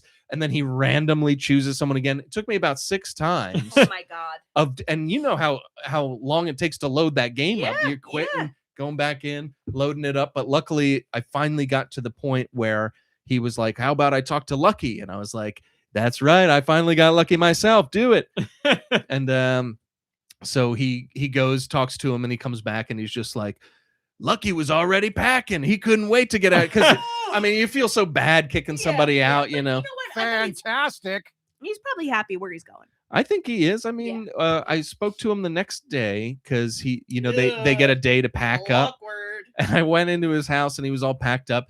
And I didn't think it was going to be sad because, like I said, he's on the low point of my totem pole and he's a lazy villager. So usually they're like a little childish, which is fine. But like sometimes I've got a couple of them. So he was like, I'm just saying goodbye to all my bugs that I hang out with. And so then I started to get sad because like he was constantly talking about his bugs that he like, because he lives, because he's a weird mummy dog. He lives in a place that had like a dirt floor and like a cemetery and stuff in his house. And he had these bugs that he was constantly talking about. And he was like, I hope I make new bug friends where I'm going. I was like, so sad. I was like, Lucky, no. But it was bittersweet. And then Rolled had like a day to move in. You know, there's a day where he's got his boxes and you just kind of have to schmooze them. You can't give him any gifts yet and stuff. So I went over there and schmoozed with him a bit. But yeah, it totally worked. So if you find somebody in the campsite, which is rare, that you like enough to keep, there's a way to do it. You just have to really put the time in. It took me You gotta be committed. took me about 45 minutes. Yeah. And like what was funny too is I've really let my island go as far as like pruning the flowers and stuff. That it's just a mess. I mean, it looks okay because the flowers are pretty, but it's like there's no rhyme or reason to it, and I'm usually very clean. But once like Lucky moved out and I had a day, I like totally went in and like cleaned up where Rolled was going to be, like the entire part of the island, and I totally rolled out the red carpet. I curated like a garden for him, and then I even rolled him a snow person. And I'm terrible at the snow people, so like I managed to roll him a nice snow person for his front yard. So yeah, and then I gave him, just today I was able to give him a gift. I finally got up there where I could give him something, so I gave him a royal shirt, and it looks amazing on him. It looks like he was born to be a prince. But yeah, so Rolled the penguin is now on the island, and I've got a really, really strong group of islanders now. So really excited about that. And it's good to know that you can't, because once I got 10 people on the island, I didn't think you could recruit someone from the campsite. I didn't look into it at all, but yeah, it's good to know that there is a way to do it. You just kind of have to cheese it a little bit. And I do not play like you, RMC, where you were like, if a villager comes up to me and says they want to leave, I let them leave. It's like, what are you, crazy? No, they're my prisoners. They are not leaving. That's it. Like nobody's taking away my Shino or my Meringue or my Ellie or my Fauna or my Phoebe or my Genji or my Cephalobot or even my Anka. No one's taking them. And now Rolled is a part of that group. So, but yeah, now I've like fallen back into my old play style of there's new flowers popping up, I gotta dig them out, and like I'm getting back into it again because of this. So spring is around the corner. This feels like a good time. Yeah, it's a shot in the arm really for me. Something that Tendervision says you had Lucky and Anka. That's a good pair. That is true. The mummy one and that is true. Egyptian one. And I liked Lucky, don't get me wrong. And Lucky's a popular one. I looked up, I'm obsessed with the list. So I looked up the list, and there were a couple that I could have, in the eyes of the Animal Crossing gods, gotten rid of before Lucky. But Lucky is just personal choice. Yeah, it was, yeah. And like, I love the way they do it because they're never like upset to leave, they're always positive about it. And because it's like a bittersweet, even though they're not real, they feel kind of real. I mean, I've been playing the game 3 years and chatting with these villagers. So yeah, that was an exciting development to kind of give me a shot back in the arm, because I haven't taken advantage of the new hotel that's there. A couple of the new features I take advantage of, but it's not like a new gameplay or anything really. So it's cool to have a reason to in my own head to like take a little bit more pride in the island again. So yeah, it's cool having them hang around, and it's always fun to like look at like extra clothes you have and be like, who would this look good on? Sometimes they look great, you know, like sometimes you put something on somebody and they look amazing. So and I hate to say it, but I have gone to Isabel a couple of times to tell her to get a couple of villagers to dress properly. Because wow. yeah, because they'll wear like if they're wearing being ruled with an iron fist. exactly. That's how you do it under the wolf flag, my friend, or the rat flag, I guess it is. We got rules here under the rat flag. Yeah.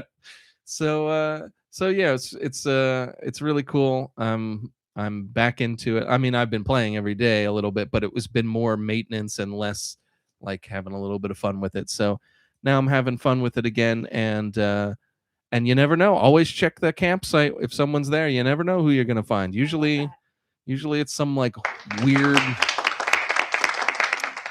I don't know. I'm trying to think of like the weirdest animals, but usually it's somebody weird or somebody off. But yeah, it was nice to have Roll in there, and like I couldn't wait to tell you too, because I was just like, oh my god, my brain's gonna flip. The best. He's my number one. The best. And he's cool. He's got like a little stutter when he calls you buddy, and he's got like a little buddy because he's cold. He's a penguin. Anyways, it's cute. But so that was Animal Crossing New Horizons. RMC, what have you been playing? Thanks for asking. I played Fortnite. Like Deux said, we didn't play too much this week, but I don't know why. We just didn't. I want to, but I had fun when we did play, so that was good. Despite there not being any real top stories, it was another busy week, so I just didn't get to play too much, but I did play Romeo is a Dead Man because, as I've said, I'm a huge Suda fan. Of course, I'm going to get the new Suda game. I got it as soon as it came out. Sat down and put a couple hours into it. As I said earlier, if you like No More Heroes, I would be shocked if you didn't like this game, although there are some differences. So you combat is very similar to No More Heroes, except you have a lot more to work with. You have a sword, you have fists, you have guns, you have different kinds of swords, like a katana or like a big like two-handed sword, and there's different guns like pistols and shotguns and a rocket launcher and all this stuff. So and you can use them all on the fly. You bring up the gun wheel or the gun selector or the sword weapon selector, and you switch between whatever you want as you're going through, and you can do special combos with all of them. So it makes combat a lot of fun because you can mix and match whatever you want, depending on the enemies you're facing and what they do and what you think is the best tactic. And then there's this other thing where you can grow a zombie, and a zombie is something you like throw out onto the field, and it has different abilities. Like it'll basically, it's kind of like Plants vs. Zombies. Like you throw a zombie out there and it'll shoot and attack, but like different types of attacks based on the zombie that you grow. And you grow them on this spaceship, and when they're ready, you take them down into the game with you, and they have like a cooldown effect. Or a cooldown, so you'll throw them out and they'll shoot a whole bunch of enemies and then they'll disappear, and then you have to wait for a cooldown to use again. But it's good for like crowd control because you're fighting a lot of zombies basically all at once. So you'll see like 20 or 30 of them, and then there's ones that have guns and other like weird monsters that are running around. So things can get a little hectic. So when you can throw out a zombie to help you out, and then shoot your rocket launcher from a distance, and then go in and do some cleanup with the more close range weapons. It's very satisfying. And the level I played the intro level, which is just basically out in like it's out on like the side of a mountain, I guess. And it's very straightforward. It's just teaching you how to play the game. But then the second like real level is a mall that you visit in 1983 because you're traveling through time. And then it's like the music is really good. And like it's nighttime at the mall and it's closed and it's like raining outside. So you hear thunder and lightning, and the place is infested with these zombies and monsters. And it's all like just the setting is really cool. It was a lot of fun to do when you're going around through the mall, starting up these generators to open up this door to this boss battle. And I loved it. Like I really enjoyed running through the stores and seeing what there were and where the zombies were hiding. And it was a lot of fun. Like I really enjoyed it. The game like really clicked for me at that point. The character designs are very Suda, so I love them because they're so over the top crazy. Your main character is someone who I'd love to explain the story, but there are legit parts that I have no idea what's going on. You're some guy who got attacked by these weird monsters that are now part of the world, and you have your face, basically half your face eaten off. And you, right when you're gonna, or close to when you're gonna die, your grandfather from the future time travels to save you, and he puts a mask on you that saves you, and the mask like attaches to your whole head. So you have like one eyeball that's like sticking out of this mask, and then the rest is a giant mask, but it keeps you alive. It's got like this big halo spinning around. I don't know what's going on, but it keeps you alive. And that turns you into Dead Man. You become Dead Man. So your name is Romeo, but everybody that talks to you is like, oh, Romeo, go. Oh, I'm sorry, Dead Man, you got it. But everybody keeps doing that all the time. Like, Romeo, go. Oh, sorry, Dead Man. Oh, by the way, Romeo. Oh, I'm sorry, Dead Man, because they're used to calling you Romeo. But now you're Dead Man, and you have these weird weapons, and your grandfather travels with you, and he's very clearly based on Doc. It's basically Doc. But he travels, he's dead, kind of, and he travels with you on the back of your jacket. So he's like alive as the stitching. It's like a cartoon version of himself on the back of your jacket that talks to you. But as you play through the game, he's like animated. So you see him like moving around and like doing things and like talking to you. It's so strange, but in a really awesome way. It's full of pseudo humor. So it's crazy and goofy and violent and and some of the cutscenes are told in game, and some of the cutscenes are told through like a comic book where like you're shown panels of a comic book and they're voiced, but you see the speech bubbles come up and it moves from panel to panel. It's so cool. It's really well done. The best thing I can say to explain it is this is the most Suda game that I have ever played. So if you've ever played Suda's games and you've seen his quirkiness and his like styles and vibes, this Romeo is a Dead Man is that cranked up to 11. I feel like we're getting unfiltered Suda with this game, and I love it. So it feels like everybody was like, we already know what kind of game you like, and they're like, how about we just let you do whatever you want? So that's what he's doing. In between levels, you go to a spaceship because you're so the world. All right, let me see if I can explain this. You're Romeo, your wife girlfriend was Juliet, because of course. But you find out that Juliet's actually like a time traveling interdimensional killer that's like destroying worlds, and Earth gets destroyed, but all these other versions of Earth get made. So you're traveling between timelines of different versions of Earth to find the other versions of Juliet to see if they're bad, and then also to kill them if they're bad. So you've been through so many other timelines where you've met Juliets that are bad, and the one that you meet in the tutorial you're hoping is good, but they are bad, and then they turn into this giant monster and you fight them, and then you're going through time trying to find the other Juliets in the hopes of one that can like make the world back the way it was. And there's a whole space police force that's in charge of this, but they're the FBI. So you fly in a giant spaceship that has giant FBI letters on the side. It's so funny. And the characters you're working with who are part of the FBI, one of them, it's so Suda. It sounds so dumb, but it's just great. One of them is a man that lives in a painting. I can't explain it. One of them is a giant cat that talks and looks like a human, but they have a cat head. One of them is like an anime idol. One of them's just like a regular business guy. It's just a guy in a suit. And there's all these weird characters. And they send you on missions to different Earths or planets or dimensions, whatever you want to call it, to find Romeo and stop her. But there's also like four other, in typical No More Heroes fashion. There's four other like bosses that are out there that are crazy people that are also causing timeline issues, and you have to go and kill them. So the first one. I just went and fought the first one who's at the mall, and he's got like he's had like his head chopped off from like the nose down, but also from the top of his head up. So he's got two giant scars that wrap around his whole head. And I don't know how to explain it. I don't know what the hell's going on, but I don't need to explain it. If you've played other Suda games, you know how weird it's going to be. But if you've played other Suda games, it probably means you like that kind of weird. So that's what you get here, but with a lot more flexibility. And the core gameplay mechanics are still a ton of fun. And it has all that kind of Suda style with like really cool like explosions and special effects when you're fighting people, and like very much like in No More Heroes 3, you know how you used to fight people, and when you clear out a section it'd have like pixelated letters that'd fly up and make a like that's what this game does too. It's very similar.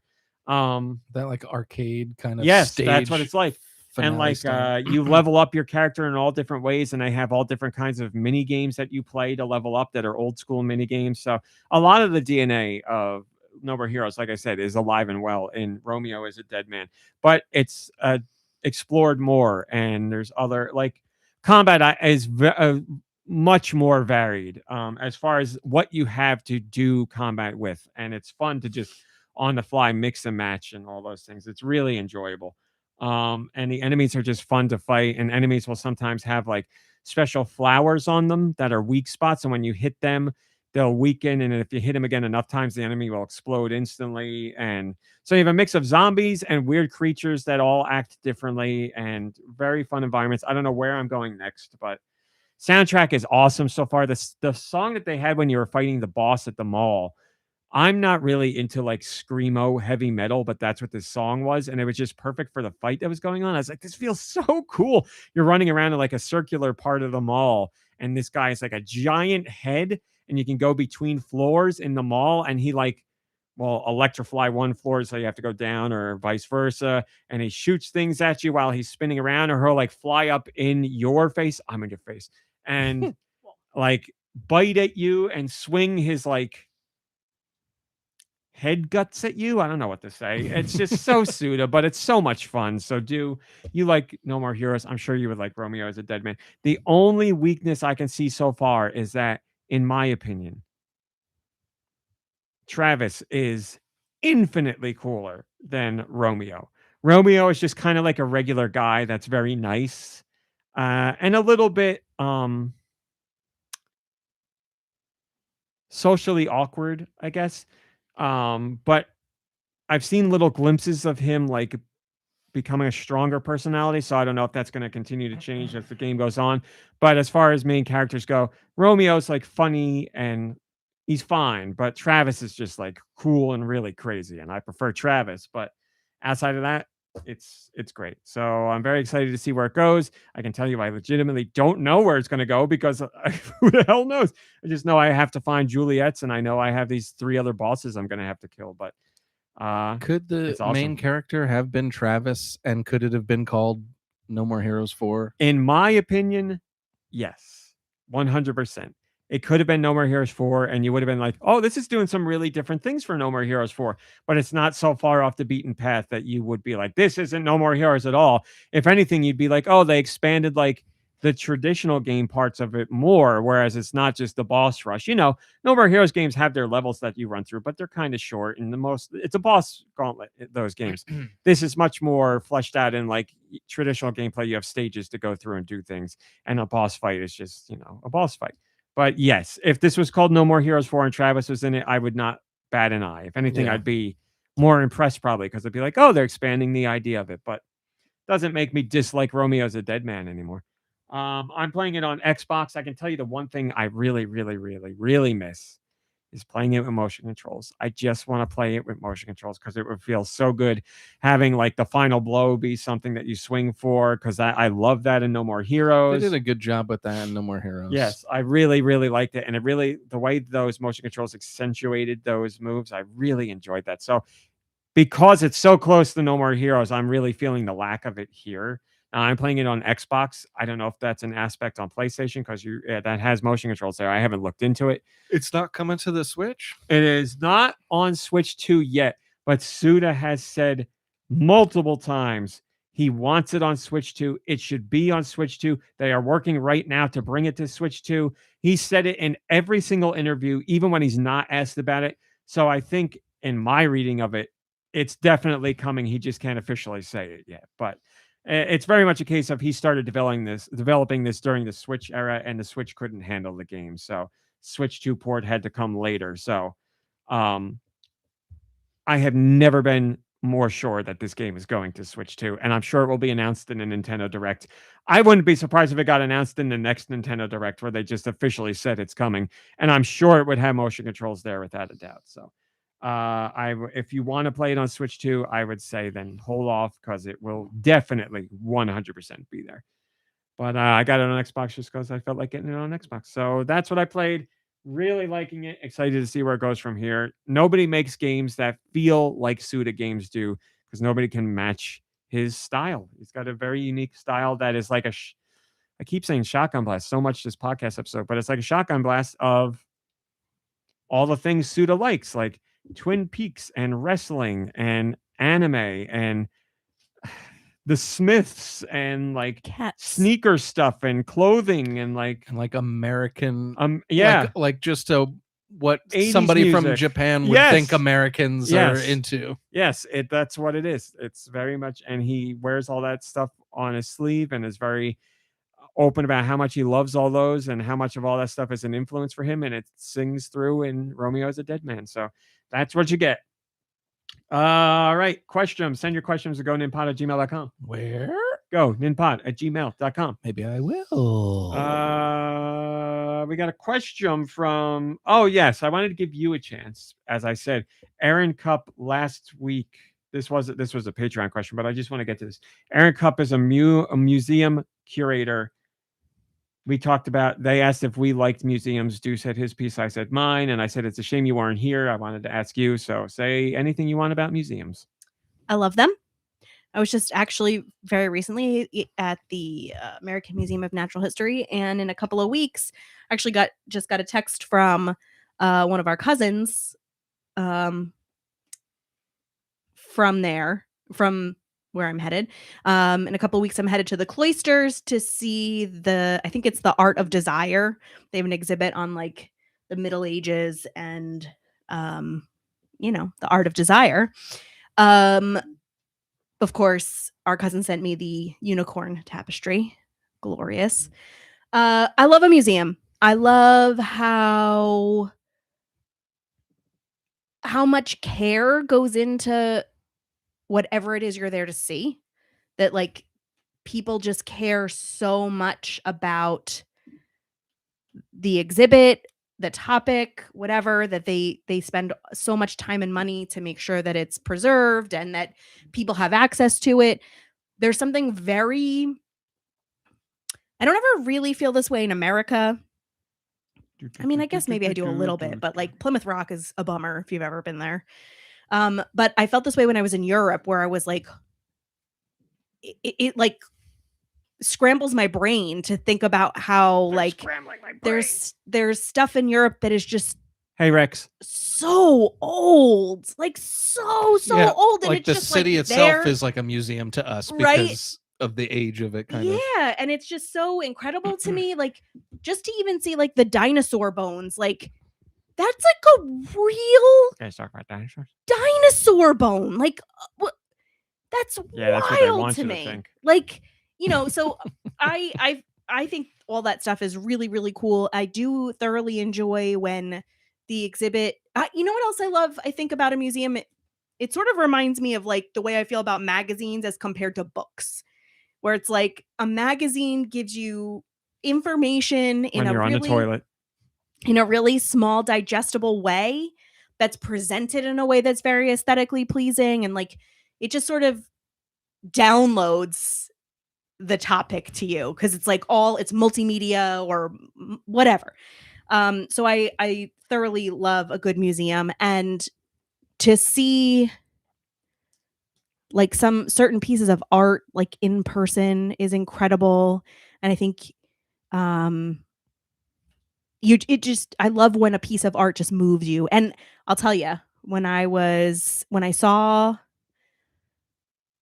the Muppets Now that's art. at the Museum of the Moving Image.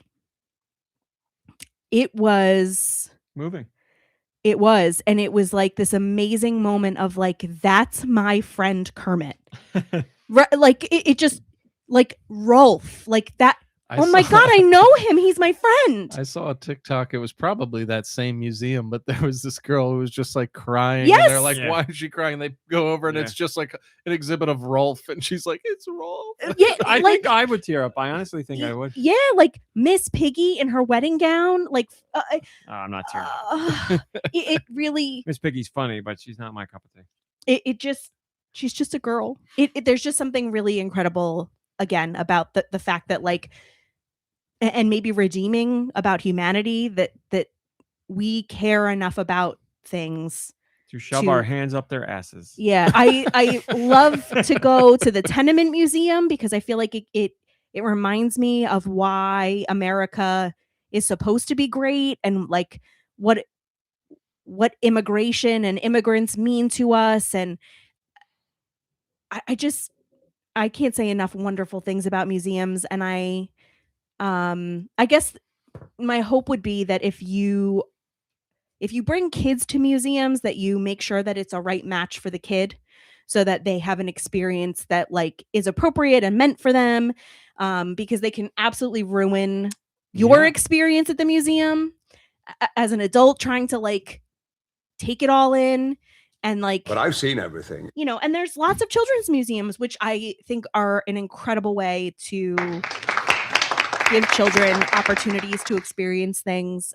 So I just think if you could get to museums, Yeah, got to take them to Liberty Science Center early when they have all their hair and they can do that thing where they put their hands up. Because today, you and I, RMC, we'd be like, what's the Your point of beard. this? Maybe my beard. That'd our be cool beard's if your good. beard Our did beards that. could do something. Yeah.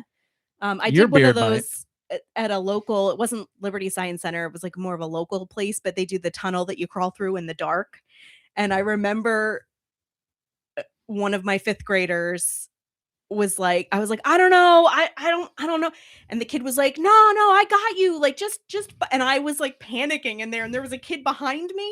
And I was like, all of a sudden I started feeling like real self-conscious. I'm like, this kid's going to end up with his face in my ass cheeks. Like, and he's always going to remember the day he put his face in his 5th grade teacher's. It was, yeah, but it was a bonding experience for sure. There you go, Erin. That's how she feels. Rex says, I love a museum. Recently, I was in South Australia, and their museum had a whole-ass horse carcass strung up as a sculpture. That was crazy. And I'm actually a little bit disappointed that Raw Meat feels the way he does because he loves a place in a place. I do. Right? And a museum can Show me a sort place of, inside a museum that's not a museum. I'm there. it sort of can be a place in a place.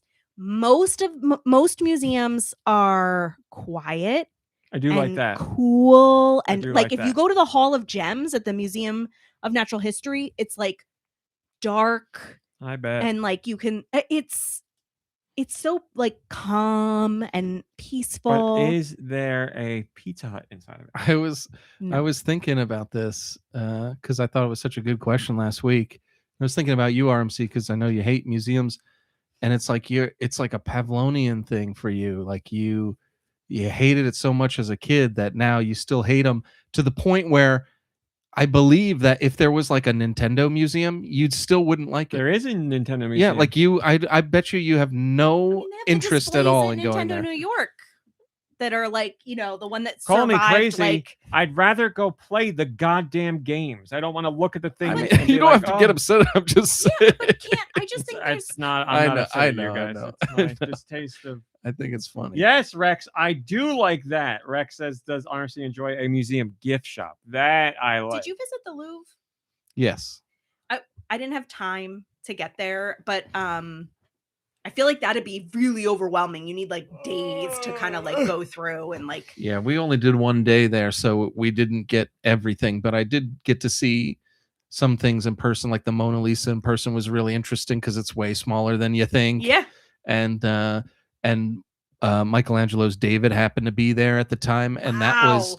that was astounding because like that's one that you don't realize how big it is, and Yeah. it was like huge, not his junk, but that's one of those things where it's like I couldn't make a to scale sculpture that looks anywhere near real. How did you make one this big and it looks real? Like, I mean, that kind of stuff, and like the age of that kind of stuff. You were talking about ages earlier, like that kind of stuff astounds me, and like what has influenced other pieces of art throughout history, and you can kind of track that. All that stuff interests me.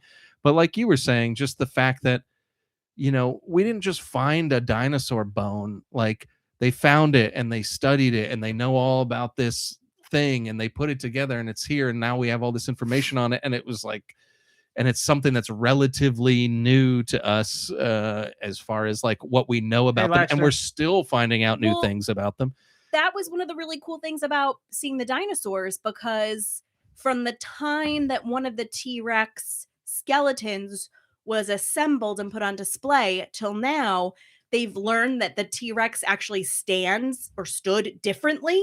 So they then like took it all apart and put it back together to make it accurate. Like, that's incredible. And it's so commendable. And like, I don't know. I think It's that's so just, cool. it's such a, I hate to bring everything back to the state of the world, but like to see something like that where it's like, oh my God, science and technology and people who were curious and like devoted their lives to this. And then it's like, oh, here's a gambling crypto ad from our president, you know, like, or whatever. Well, and even just like when I was in Europe, we went to the bishop's residence in Würzburg, and it's a UNESCO World Heritage Site because it's got, I think, the largest remaining fresco, because they were all damaged in World War II. And like, to think about that, like the damage that we're capable of too, to say like there were things that we'll just never be able to see or experience, because like, yeah, I think museums are so important, and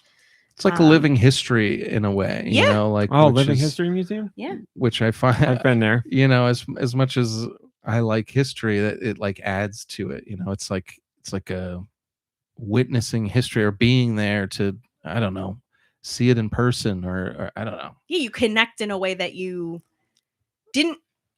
I guess never.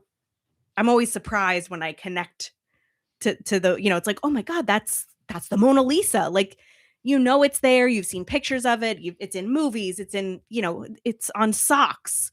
But then you see it in real life and you're like, oh my God, there you are. Like, you're real. I think that if, and I love like a good, like, kitschy museum too. Like, there's actually a museum that we drive by fairly often that has like, it's like the vampire museum.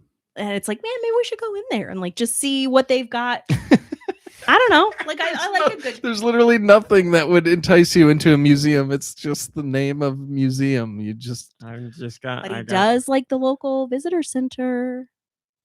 Well, yeah, for different reasons. Yes. We'll talk about this later. We've talked enough about museums. That was 2 weeks of museums. There you go. There you go, Erin Cup. There's the answer from MomBrain, because I knew she'd talk about it in great detail. So there you go. Patreon question from NicoDarunia. In which season do you like to play Animal Crossing For the $1. most, and why? That's this. We're not on Patreon. I thought you said Patreon question. Did I? This is a regular question. Sorry if I said that. Regular question. In which season do you like to play Animal Crossing the most, and why?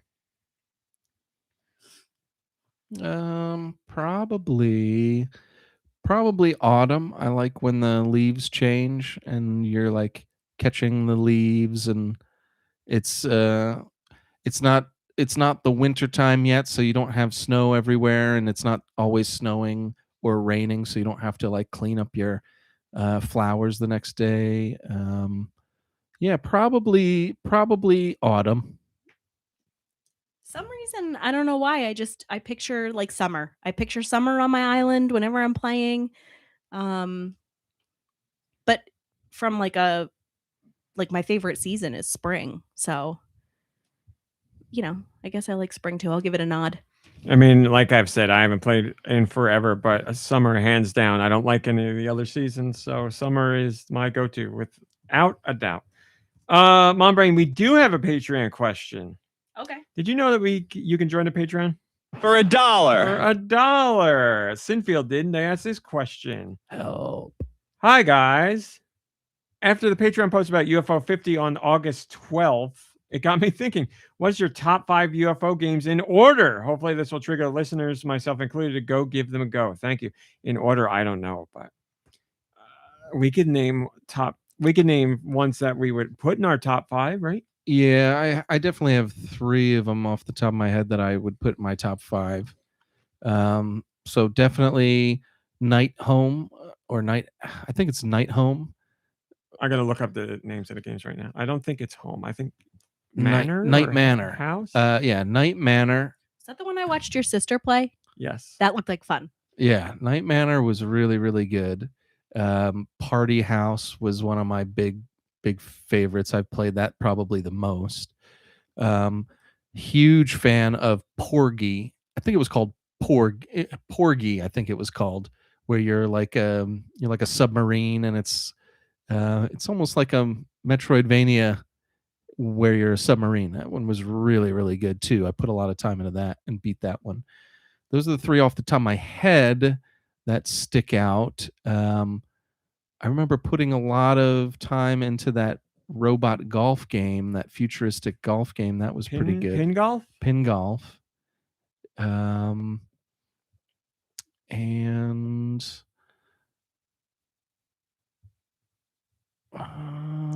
Trying to find like an easy. I liked Waldorf's Journey a lot, Yes. where you're the walrus that's dreaming that you can jump really far onto clouds. It's really great. So you didn't say Mortal, right? I didn't say I Mortal. loved Mortal. I would throw that in my list. Mooncat. Did you say Mooncat? No, No. I didn't say Mooncat. I either. would throw Mooncat in my list. I love Mooncat, definitely. Going through the list. Porgy was the name. You're correct. You're correct. I'm sure you said Party House. Yeah. Pin golf, we said. Night Manor is the name of the game. Night Manor. Yeah, Night Manor might have been my favorite experience. That one's tough because we watched Kirby play that when you first got the game. That was probably like one of my first experiences with UFO 50, and I don't know why that game just speaks to me. I loved Night Manor. I love that you love that because I love that genre, and there's plenty of them, like even from the NES days that you haven't played. I mean, I'd love to try them, but like, to be honest, I don't like that genre, which is why it's so funny that I liked Night Manor so much. I mean, I was really into it. The one Night Manor plays very, very closely to the ones that released on the NES, like Shadowgate and Deja Vu. Like they play almost exactly the same. It's very. I could, if it was in UFO 50, you would never know a difference. They're exactly the same. But yes, I loved Shadowgate and Deja Vu. I played the hell out of those. I own Deja Vu. I think I might own Shadowgate as well. But Vinny the K, that's amazing. But yeah, there's so many games in that genre that I really like. So wait, were you a Myst fan? No, I never played it. I know what it is, but I never played it. Because it's the genres are basically the same. Yeah, I didn't think it would be my genre because I'm not a point and click genre guy. I really don't like those games, which it doesn't make sense why I like Night Manor so much. Goodbye, Blinded. Thanks for staying here. But I think it was because I was watching, you and I were watching Kirby go through it, and there was something about like the community aspect of it that I really liked. And then we didn't get to finish the game. Yeah. So then when I finally got it on the Switch, it was the first one I booted up, and I was like, I have to know what happens. There's a game called Mansion of the Hidden Souls that I played on Sega CD. But we play it's point and click, like Myst, more like Myst than these, but they're very similar. But when I played it as a kid, I played it as a community game with my sister and my mom. We all played it together to figure out the puzzles and what to do. And basically, it's the same thing as these games, except it had Myst-like graphics. And, you know, back then that was like unbelievable. On the Sega CD, it ran like absolute garbage. It was very slow, but it didn't matter. We were just having an amazing time with it. Now I own it on that little Sega Genesis mini thing, so it runs a lot better. But yeah, there's so many of those games. I'd be curious. That would be a great series to do, like for Patreon. Just Shadowgate and Mansion of Hidden Souls and all. I mean, if we're playing it Mist and all together, I'd have Oh, a yeah, lot yeah, more yeah. fun. So that'd be cool. I'll look into it. So there's we've given you between Do and I, we've given you our top games. I think you'd like Porgy a lot. You should. Yeah, I mean, played if some of Porgy. I liked Porgy a lot. Yeah, I just got to go back to it. There's so many in there that I got to go back to. But what I played of Porgy, I really enjoyed a lot. I want to play the beat 'em up one more too. You know, with like where you're the zombies and you're throwing their heads around and stuff. Don't remember what that's called. that was good. There's there's a couple of them that were really good. Fist Hell? That's probably it. Fist Hell That was sounds pretty good, if I remember it correctly. And then there was one that was like a dungeon crawler, like a first person dungeon crawler that I kind of liked, but I just didn't really know what to do. But I kind of Fist Hell is the beat 'em up, yeah. UFO 50 first person dungeon crawler. That one is fantastic. Valbrace. Yeah, Valbrace was really good because while that's not my type of game either. Those old school like dungeon crawler first person like up left to turn right, Yeah. or left to turn left one square and then get that kind of thing is not really my bag. But there was something about the combat in that game that It's a was little bit like really great. Punch Out esque in And some it ways. felt really good. Like you felt like you were actually hitting these monsters and It's a stuff. lot of fun, and you learn the spells in there too. You find like the runes with the spells on them, and you're like, "What are these things?" And then you figure out, "Oh, I can throw spells into my fights too." Yeah, that one I spent a lot of time with, like hours and hours with that, and I had like a loss that was very late, and it screwed me over. And I was like, "Oh, I should just start it over." I didn't have the time to do it at that point, though. Yeah, Valbrace is definitely a fantastic one. So. And there's plenty of other really great ones in there, but those are the ones that stick out in our minds. So there you go. Vinny to the K, you said this earlier. I want to draw more attention to it. Vinny to the K is currently in their first sheets in their area. Vinny, I need to hear what snacks you're going to get because they get their pretzel. Their pretzel I thought was really, really good. Just their regular salt pretzel. Do you have a preference, Sheets versus Wawa? I'm not a big fan of either. I used to really like Sheets. I went to college out in Pennsylvania, and we went to Sheets a couple of times, and I would say Sheets 100% over Wawa myself. A couple of times a week at my college in Pennsylvania. But Wow. I've told this story before, I'm sure, on the podcast, but went late at night with a buddy of mine to Sheets back in the day, and he was driving, and we got you go in and you can like get a sandwich. You type in like an MTO made to order. Exactly. So went in there, ordered this sandwich, real excited to eat this sandwich, real hungry. And we get back to his car, and it's dark because, like I said, it's nighttime, and I'm just in the passenger seat mowing down on this sandwich. And like I start biting into the sandwich, and it's like hard to. You can bite into the sandwich normally, but you get whatever's in there is not like biting. It's like kind of peeling. And I was like, what is happening here? And I took like 2 bites and chewed and swallowed. And then I was like, this is wrong. What's going on here? We turn on the light, and I guess whoever made the sandwich, when they put whatever the meat was on there, also put the wax paper bit that was like covering the meat. So like I was biting into this wax paper, and like you can imagine what it's like to try to bite it in a wax paper, and that's what was happening. And I couldn't eat any of the rest of this. Like I'm not gonna take the wax paper out and keep eating it. I was totally turned off by it, and then it soured my experience with Sheets moving forward forever. So I would never go to Sheets anymore. So I guess Wawa would be the answer for me, but I really don't go to Wawa either. I'm not. I don't know. I love a Wawa. I think their mac and cheese is pretty solid. Sometimes I crave it. I just their drink selection is great, but I also really like Sheets. I like the pretzels we got there. I like the mozzarella sticks. So I could go either or, but I think my allegiance is more towards Wawa, but not so much that I'd be like Wawa's the best and Sheets sucks. You tell me we're going to either, and I'm in. Basically, that's what it is. Okay. But a little bit more Wawa.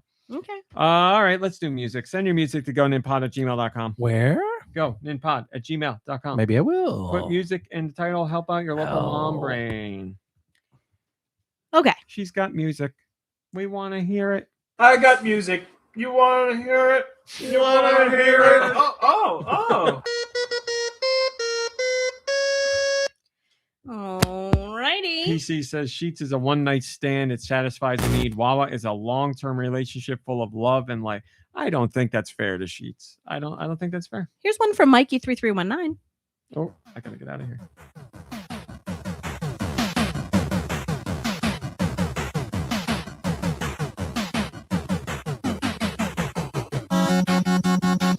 I definitely know this. Well, I can tell you that it's going to be something with characters that barf in it because it's got that feel. You know, like it's a River City Ransom, but it's not River City Ransom.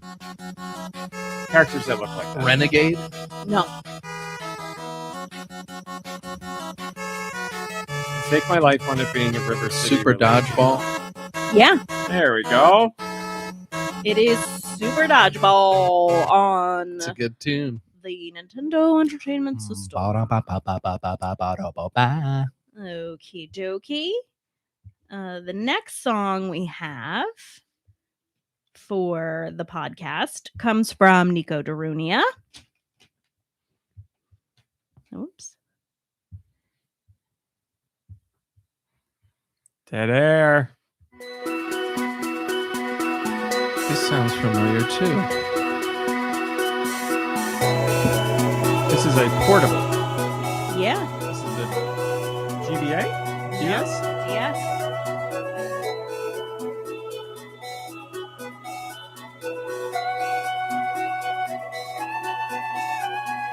Do you know the company?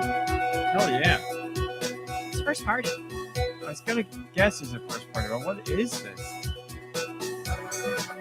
Wow.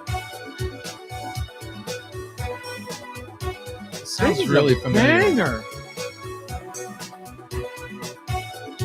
The fact that it's first party and I don't know it, I should start there. Pokemon? Yeah. Black and white? Gold?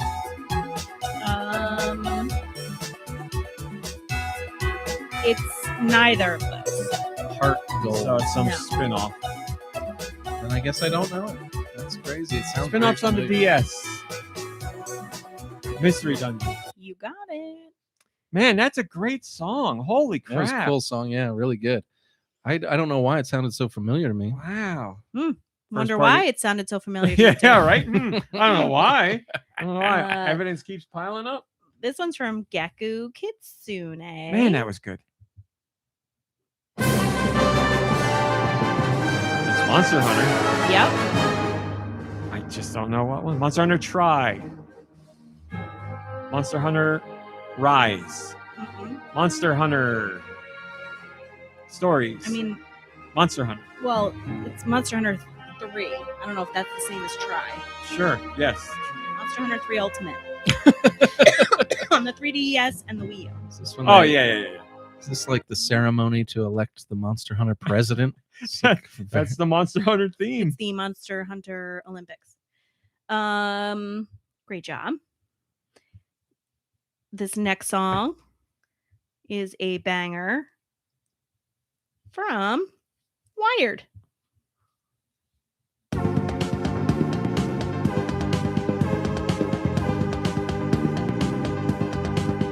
Can't even tell the system. I got 3 guesses for the system. I could go Super Nintendo. Yes. Okay.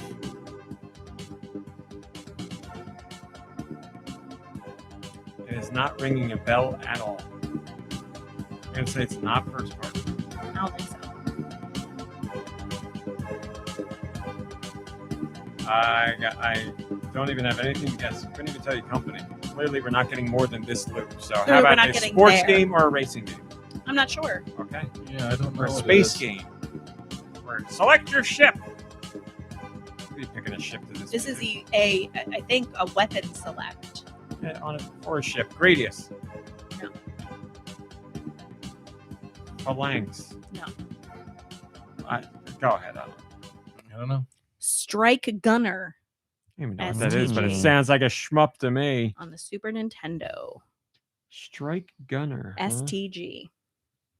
It is the only one just for me. Strike Gunner. STG. Oh, look at that. It's a shmup. Okay. I What know. company? I know. Pick your whatever music when I hear it. What company made that? Great question. I didn't even look. Here is one from Steve Irwin. R.I.P. Never mind. Athena. Unavailable. Video from Steve Irwin. This one comes from Rosemary the Farmer. You can play that game on Switch, by the way, apparently. Oh, this is UFO 50. Yeah. And This is Night Manor. Yeah. That's really funny. That was not on purpose, correct? No.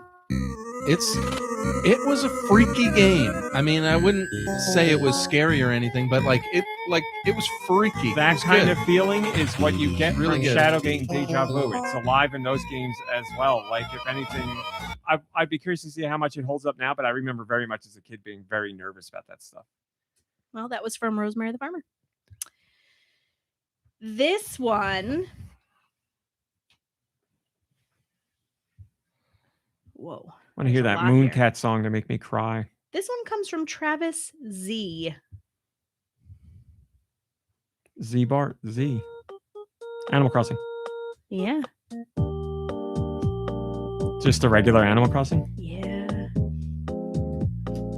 I remember bringing that over to a friend's house, not you, and they were like, "What is this garbage? This is never going to take off." And I remember being like, I don't even know how to explain this game. And I was like, if you're watching and you don't get it, then I guess it's not for you. And now it's one of their biggest franchises. Music's good. This take my advice. You have to look into Tomodachi Life when it comes out. Okay. I know your advice is good. It's always good. More than some of the feelings and what you appreciate about Animal Crossing is alive and well in Tomodachi Life, except way more customizable and way more funny. That was 5 Way p.m. funnier. By the way, in case anybody wanted to know. This next one is from Tony de la Mancha. Tony de la Mancha Life. Oh, I know this. This is the tour, right? Switch World Tour. Switch Yeah. 2 World Tour. Not World. Welcome Tour. Switch 2 Welcome Tour. You got it.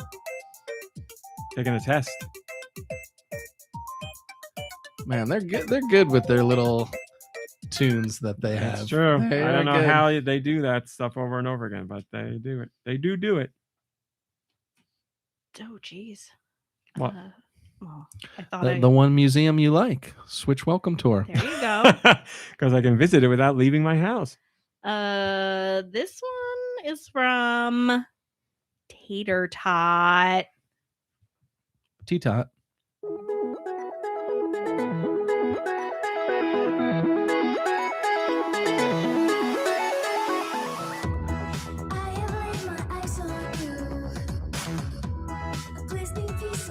I know this. I should know it because it's got singing. It's Sayonara Wild Hearts. Yeah. This is a cool game. The whole game is like an album. Like the game exists to promote an album.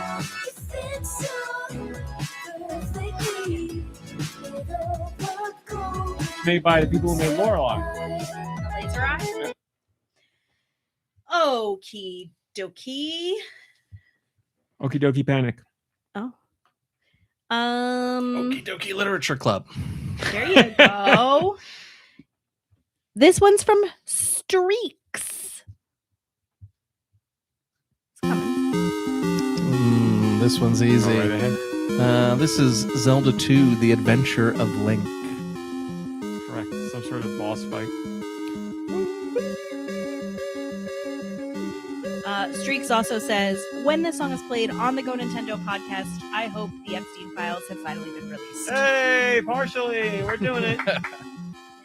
Picturing stabbing a knight in the Jumping head. and stabbing. And Horse head. the horse guy. head, and then there's the guy, the blue knight, whose head comes off and floats around. Yep. One more. Okie dokie. Well, the last song comes to us from Stitched. Tokyo Stitched. Immediately has my attention.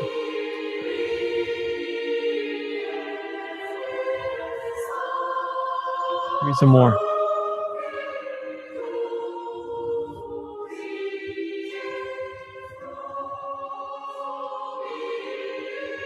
Is it something Japanese? I believe so.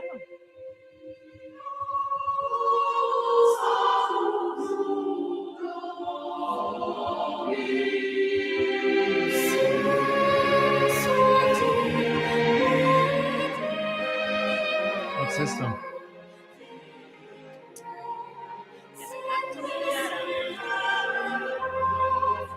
Moment, please.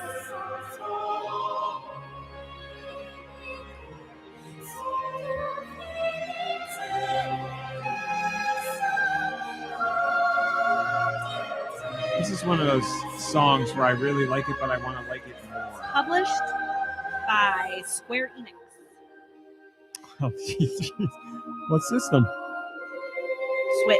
Oh, forget it. There's so many. I got no idea. Live All I can Live. tell you is No. it doesn't sound like a Final Fantasy or a It's Dragon. not. It's definitely not a Dragon Quest, and it's not It's a Final not. Fantasy. Okay. I mean,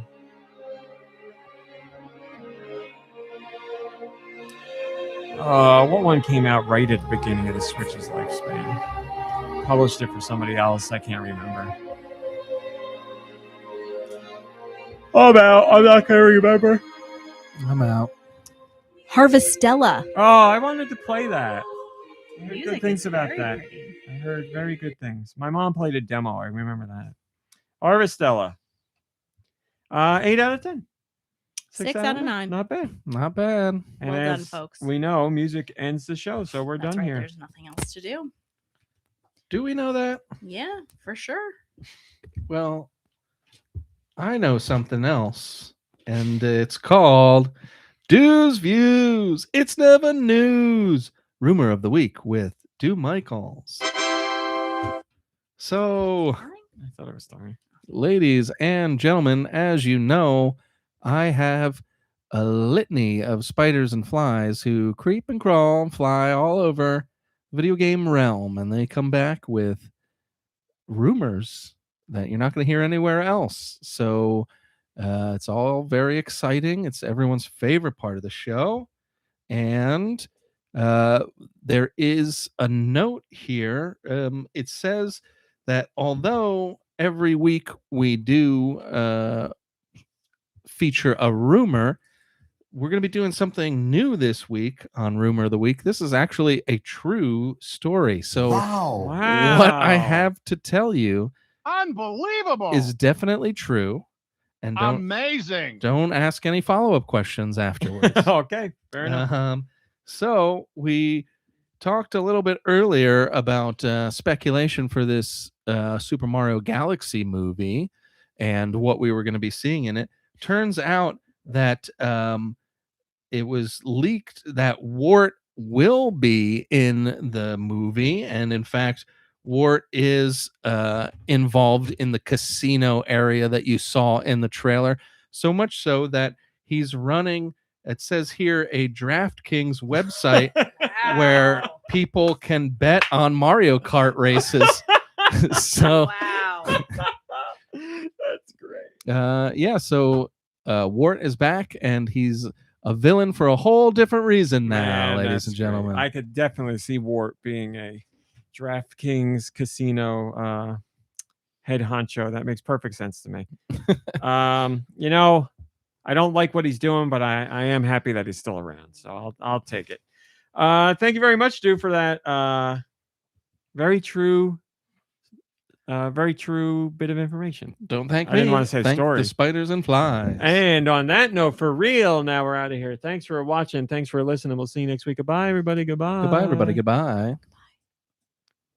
That's that. What we got? I think we're going. We literally just finished the show this very second. We'll be here. Well, you. All right. Well, since there might be people coming over, I guess we won't do after show today. But thanks for sticking with us, everybody. I appreciate it, and I hope you're having a lovely weekend. And a good Valentine's Day if you're so inclined. And if you don't have a Valentine, that's okay, because You could be have our Valentine Valentine. to eat all the candy you want, and that's what really matters on this holiday. So, Valentine too. thank you, George.